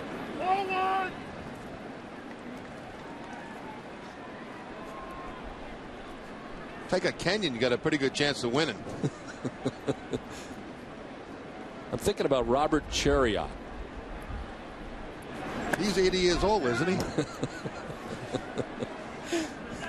But I haven't had a chance to really look at it. I know you're very good at picking them. You've actually picked a few winners over the years, I know. Yeah, I got to do some studying when I get home. Take a look at that Sunday Globe.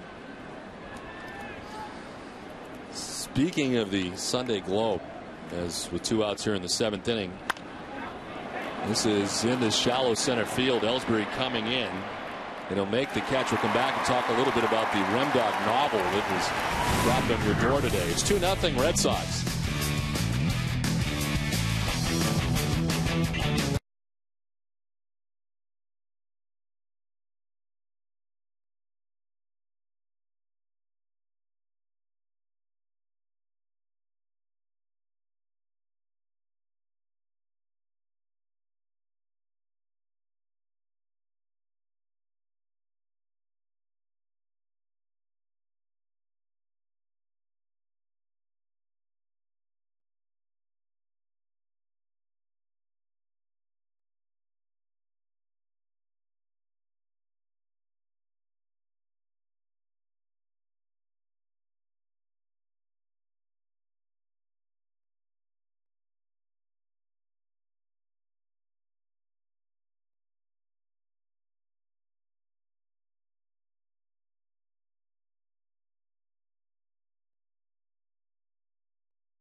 Green coming up. We started to talk about the huge feature that was in the Boston Magazine today on the Rem Dog, a look inside the Rem Dog. Baseman number 25. A lot of people get. I had the chance to get inside a lot. Wow, I didn't realize that's a very close picture. Yes, and when you get deep inside, there's really not much there.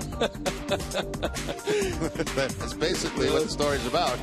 Neil Swidey, who was along with us in spring training for a little while, joined you down there. We had the chance to meet him. He thought he did a nice job. Yeah, very nice. I was very happy and pleased, and thank you very much.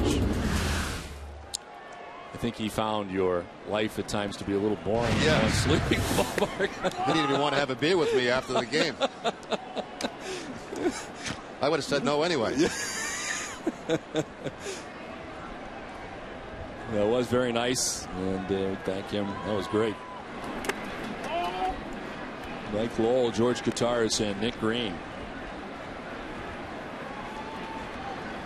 Uehara has been very good into the 7th inning. He's retired the last 4 Red Sox in a row.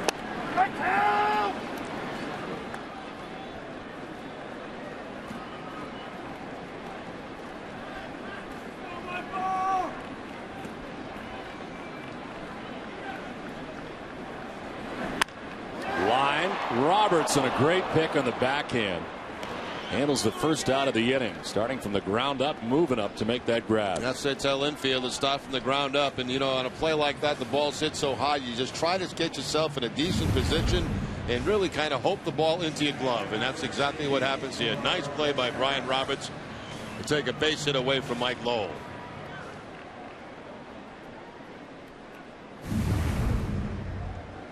One down, 5 in a row retired. George Kataris is 0 for 2.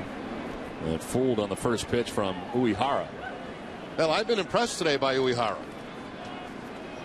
He's kept the Red Sox off balance all day.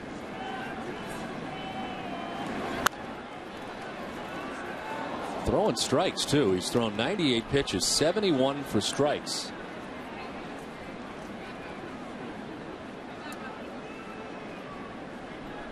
A little different style than Daisuke Matsuzaka. Comes at you a little bit more with the fastball.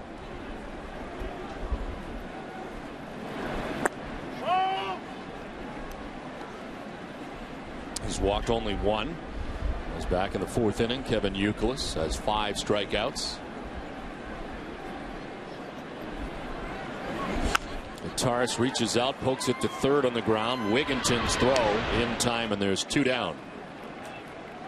Stay with us immediately following the game today for W.B. Mason's Extra Innings. You'll hear the live post-game press conferences of Terry Francona and John Lester after this Game 3 of the series. It's all part of our complete clubhouse reaction, plus a comprehensive preview of Game 3 of the Bruins-Canadiens playoff series. It's all coming up right after the game with TC Eck, TC Jim, and Heidi.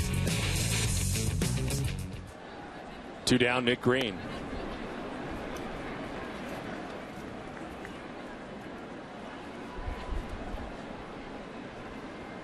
Green hit one to the warning track in center field back in the 3rd inning. Doubled and scored. Second run for the Red Sox in the 5th. It was down 0-2.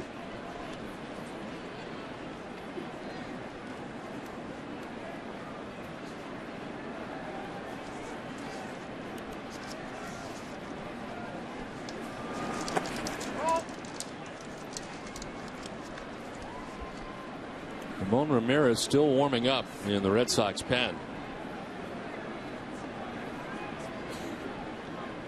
Imagine he'll be on for the 8th inning. John Lester just up over 100 pitches.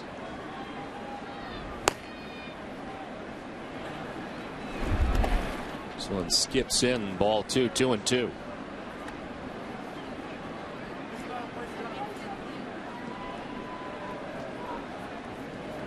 Uehara threw 86 pitches in his win against the Yankees and 87 pitches in his win at Texas. And up over 100 pitches today at 104. Green to center field. PA. A 1-2-3 7th inning for Uehara. A 2-0 Red Sox lead after 7.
outs. Mike Wall would get a base hit to right field to plate the game's first run. Then it was Dustin Pedroia, another 2-out RBI, as Pedroia's single would score Nick Green from second base with double. And the Red Sox lead it 2-0. The pitching has been stellar today from John Lester, who pitches the first 7 innings today, all shutout, as Lester gives up 4 hits and departs with a chance to pick up his first win of the year. That leads us to this call to the bullpen, which is brought to you by your New England Ford dealers.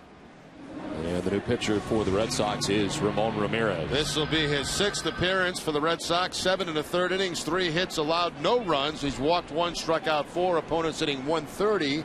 He picked up the win in the first game of the series here, going an inning and 2/3 in that game. One of the few guys to have success today against John Lester is Robert Andino, number 9 man out of the Orioles order. Yeah, Lester only gave up 4 hits, 2 to Andino and 2 to Wigington. And along the way today, Lester with 9 strikeouts, his season high. He walked 2 in his 7 innings of work today.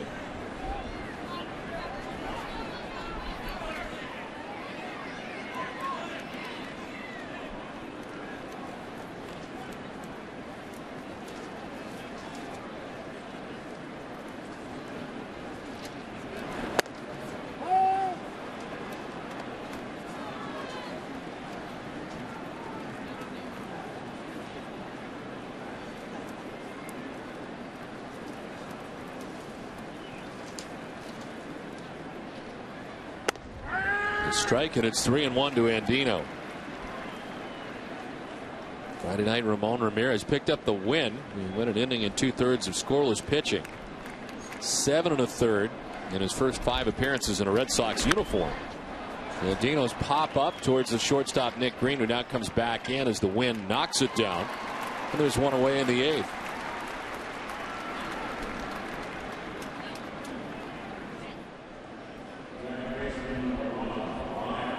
Right-handers against Ramirez are 2 for 11. Left-handers 1 for 12. Yes, he has been downright dominant so far in his appearances with the Red Sox so far in 2009. In his career, he has held right-handers to a 198 batting average. One down for Brian Roberts. He had the 2 walks against John Lester. He also struck out.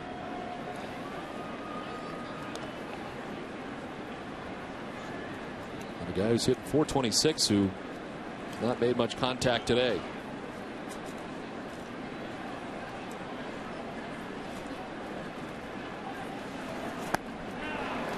Doesn't make contact here. 1-1. A changeup at 89 miles an hour for Ramirez.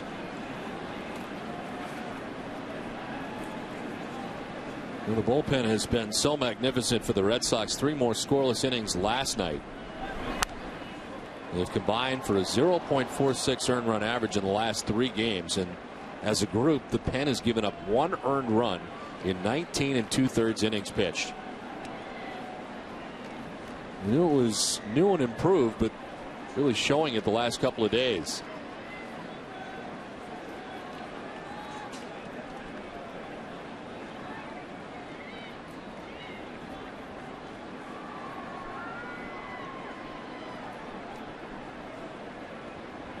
Well, the Orioles bullpen has been suspect all but the end of their games. Their closer, who they've not been able to use in this series in the right situation yet. They need some work, and they get it today.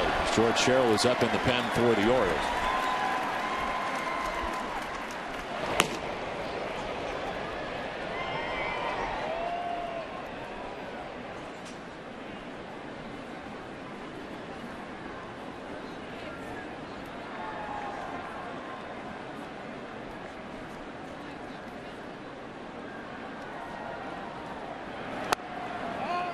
Two and 2 to Roberts. The Shadows starting to make their way across home plate as we play along here in the 8th inning with 1 out.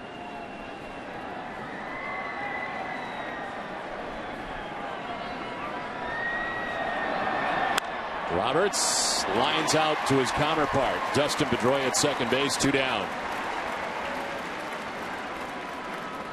Red Sox Nation, if you need medical care while in Fenway, visit the Beth Israel Deaconess First Aid Stand behind Section 12. Beth Israel Deaconess Medical Center is the official hospital of the Boston Red Sox. Visit them at bidmc.org.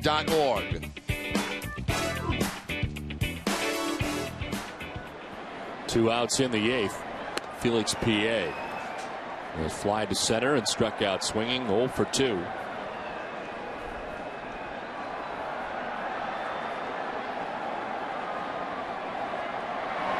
As this game moves along and stays pretty tight, you got to wonder about the availability of Jonathan Papelbon today. Yeah, back-to-back games for Papelbon where he got saves. Not a tremendous amount of pitches thrown by Papelbon in either one of those games. Generally something they like to stay away from 3 days in a row. Yeah, he is out in the bullpen.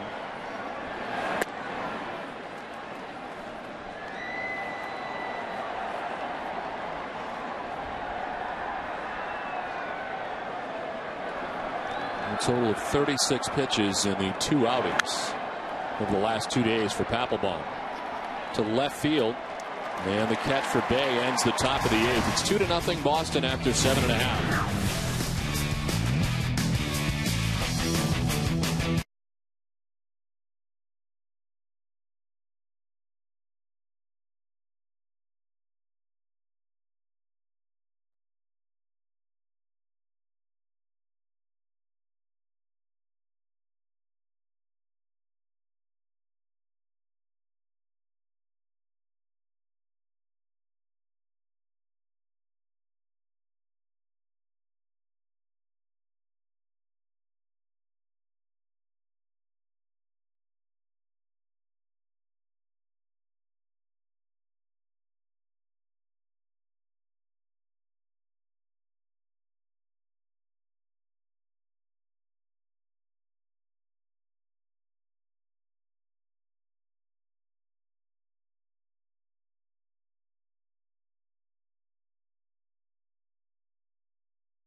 get boom, boom, boom. Gotta get boom, boom, boom. Gotta get boom, boom, boom.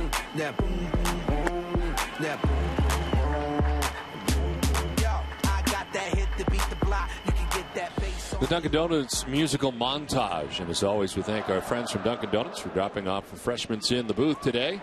New pitcher for the Orioles, it's George Sherrill for the 8th. Making his 6th appearance of the season. He has got 3 saves so far this year. 4 in the 3rd inning, 7 hits allowed and 3 earned runs. A couple of walks and 5 strikeouts for Sherrill. Jacoby Ellsbury takes strike 1. Our first look at Koji Uehara, who today was very good against the Red Sox. Yes, he was. 7 innings, 5 hits. He departs having given up 2 runs. He walked 1 and struck out 5, but one of the few days that the Orioles offense has not been able to mount much. He's faced 3 very good offenses, the Yankees, the Rangers, and now the Red Sox, and pitched well in 2 out of 3 of those games.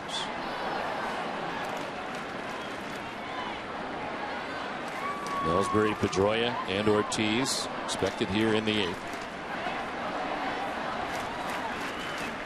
Red Sox trying to add on to what is a 2-0 advantage. Fouled off to the left.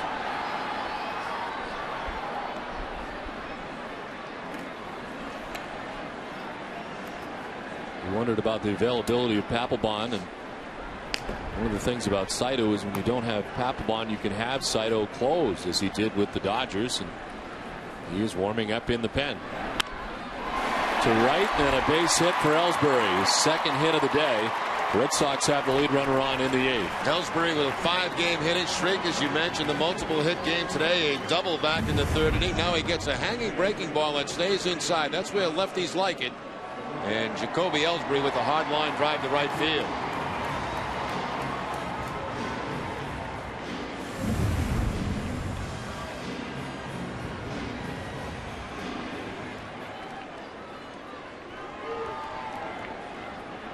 He'll be held on by Aubrey Huff. Dustin Pedroia 1 for 3 today with an RBI.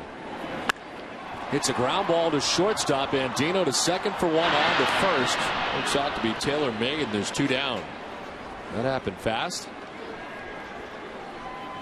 First pitch swinging for Dustin Pedroia. Hit the ball right in the button, but right into Dino, the shortstop. They had a very easy time turning that double play.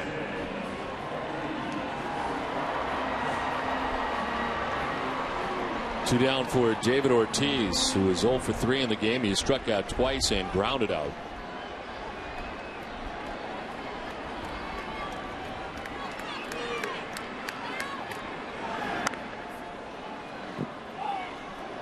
Terry Francona really became a big fan of George Sherrill's after getting to know him in the All-Star game last year. And Sherrill going a long way for him out of the bullpen in that 15-inning All-Star game. And Terry Francona very appreciative. Ended up that Sherrill ended up on the DL at one point after that. But a guy who wanted to work, got the work, and Terry Francona was very thankful in what was an unusual situation.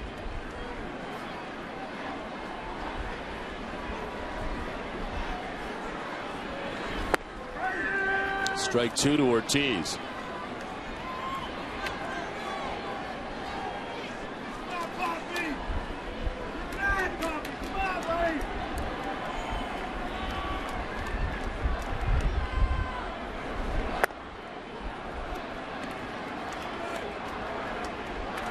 Orioles in the 9th inning will have Markakis, Huff, and Wigginton. 3, 4, and 5 coming up.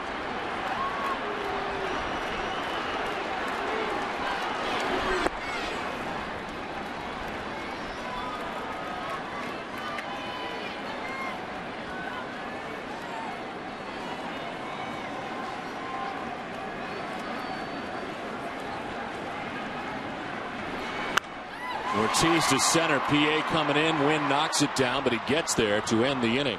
Red Sox take a 2-0 lead to the 9th.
Red Sox final, where you have a chance to be part of the show. Visit NESN.com now to submit your questions to the NESN.com inbox. TC and Jim will answer your questions, plus a trip around the majors and a preview of Justin Masters' first start of 2009 season.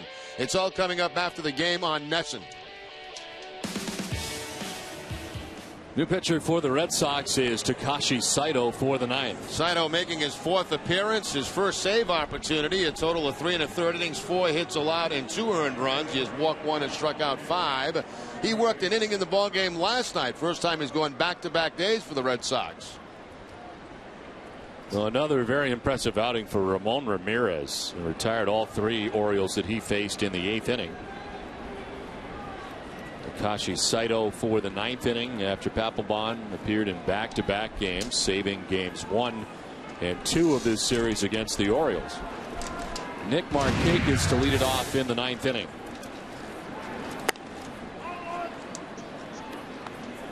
A ground out in the first for Markakis, then 2 strikeouts in all of his at-bats today against John Lester. Racked up 9 Ks.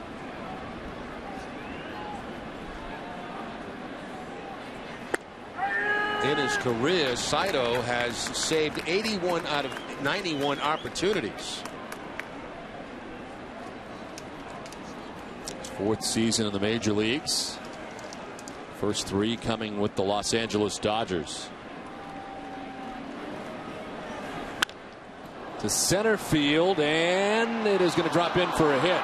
It's job by Ellsbury to knock it down so it doesn't get by him, but tying run will come to the plate for the Orioles here in the 9th with nobody out. Yeah, Ellsbury thought he had a chance to make a play on that line drive, and had to back off right at the last second and knock it down with his bare hand. So Markakis extends his hitting streak to 6 games. Nice play there by Jacoby to knock that ball down with the bare hand. It's kind of a funny hop on him.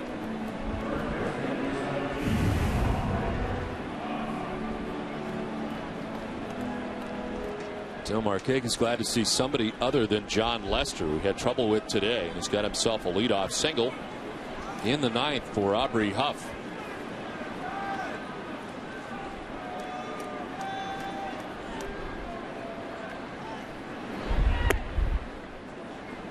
Huff struck out in the 2nd, struck out in the 4th, reached on a fielder's choice in the 6th inning.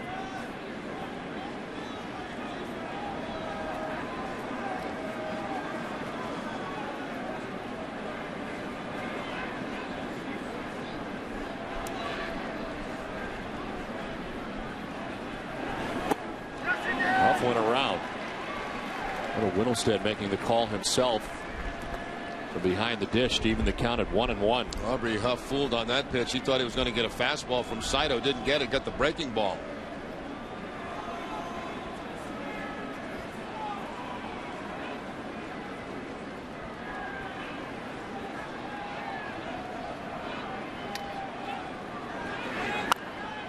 Grounds it foul.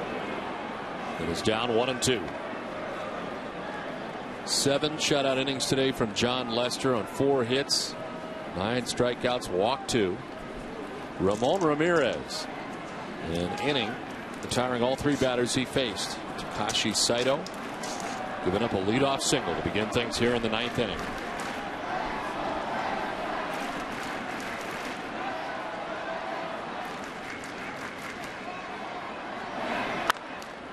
Down the line and right towards the pole, but foul. Plenty of umpires down in the stands making that call.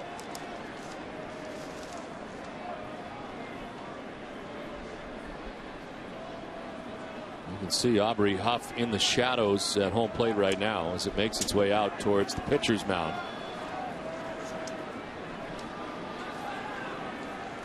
One and two the count.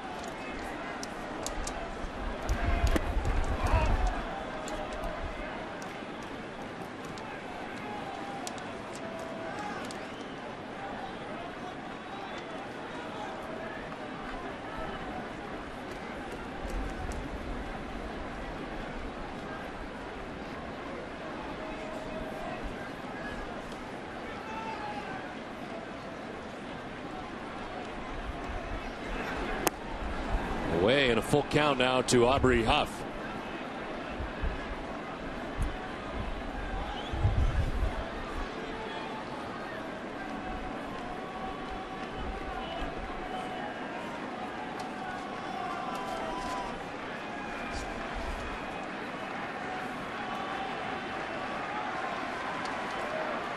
There goes Markakis at first. Huff jacks it to left. Back goes Bennett's going to grab the scoreboard. Plays the carom quickly back in as Markakis just kept going to third base. Long single for Huff. It's first and third. Nobody out now in the ninth. Yeah, and Jason Bay out there in left field. The only thing on his mind is get that ball in somewhere close to second base to keep that potential tying run off second. Nice piece of hitting by Aubrey Huff. Takes that fastball away, shoots it off the scoreboard. And Jason Bay, without hesitation, getting that ball in somewhere near second base. It's got to be a tough battle in Terry Francona's mind not to make the decision to bring Papelbon in for the betterment of the rest of the season. You're thinking how you're going to plan on using this guy, but it's got to be tough because he has dominated the Orioles, dominated everybody for that matter. Yeah, you mentioned the back-to-back games, Don. Very seldom, almost never, do you see Papelbon go 3 in a row. The other question was Ramirez able to go another inning? Papelbon with a 0.39 earned run average against the Orioles in his career. Boston Red Sox baseball on NESN is brought to you by Dunkin' Donuts, Bob's Discount Furniture, your New England Toyota dealer, Chili's, your New England Dodge dealers, and by Southwest Airlines.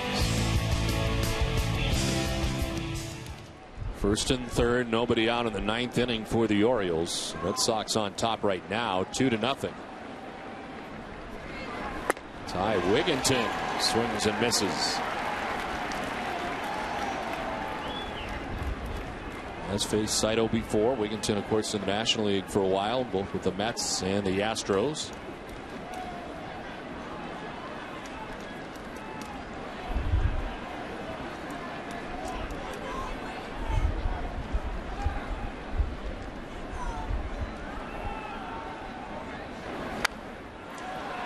And Wigginton late on the first two fastballs at about 93 miles an hour from Saito. So very quickly, Saito ahead 0-2 to the right-handed hitter.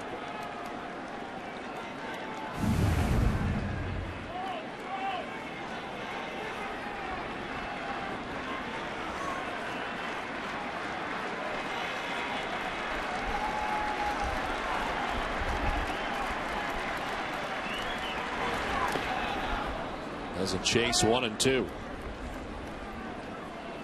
Well, the Red Sox have enjoyed great success against the Orioles over the years. They've lost just 6 times in the last 31 games here at Fenway Park against the Orioles.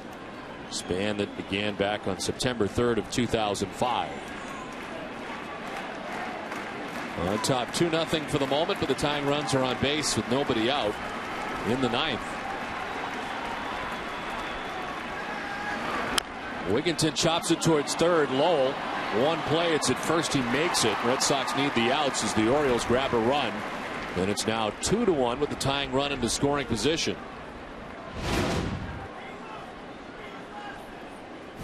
Only option for Mike Lowell. He had no play at second base to get that potential tying run. Has to charge the ball and go across the diamond and get the out. So the Orioles, with the out, get the tying run at second base. Wigginton's had a nice afternoon, a couple of hits. Now he has that ground out, but he does advance the man in the scoring position. And picks up an RBI, his third of the year. Aubrey Huff at second base with one out in the ninth. And Luke Scott, who's always been a problem for the Red Sox. Not today, though. So far, anyway. He's 0 for 3.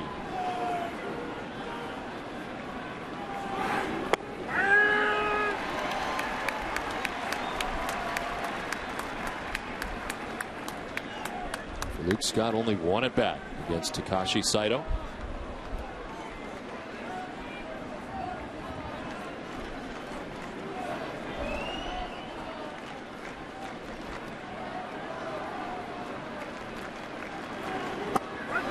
Strike 2 and it's 0-2. Starts him off with back-to-back curveballs. This curveball picking up the outside corner.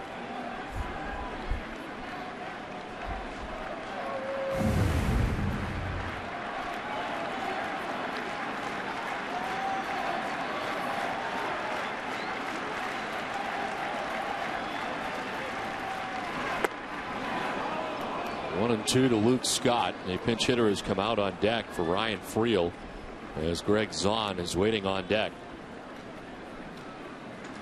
Starting catcher who caught the first 2 games of the series.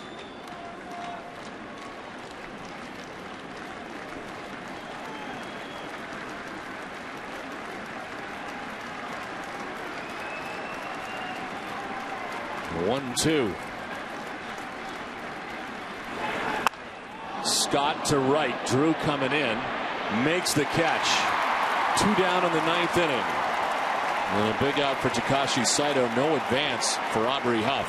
That ball sounded weird coming off the bat of Luke Scott and not hit very hot at all, but not that deep out there in right field was J.D. Drew. Sun very difficult out in right field this time of day.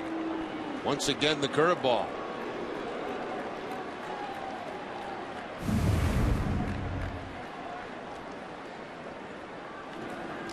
Scott unable to advance the base runner. 2 outs. Huff at second base.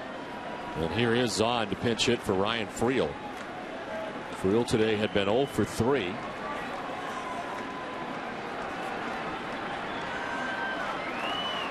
.133 average so far for Zahn.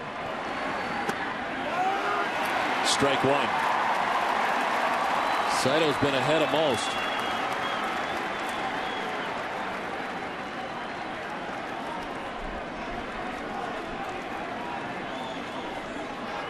Orioles could not score in 7 innings against Lester, an inning against Ramirez. But a run here against Saito in the 9th. 1-1.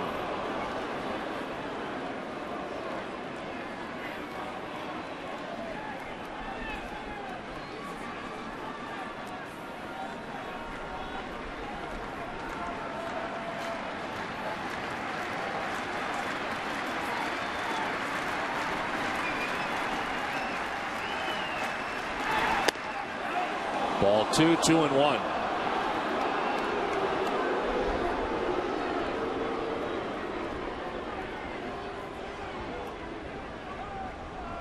First 2 reached, 1 has scored. Huff at second base with 2 outs in the inning.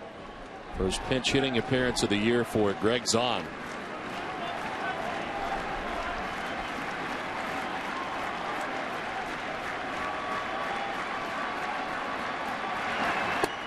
Strike 2, and it's 2-2. Back to the breaking ball for Saito to pick up the second strike on Zahn.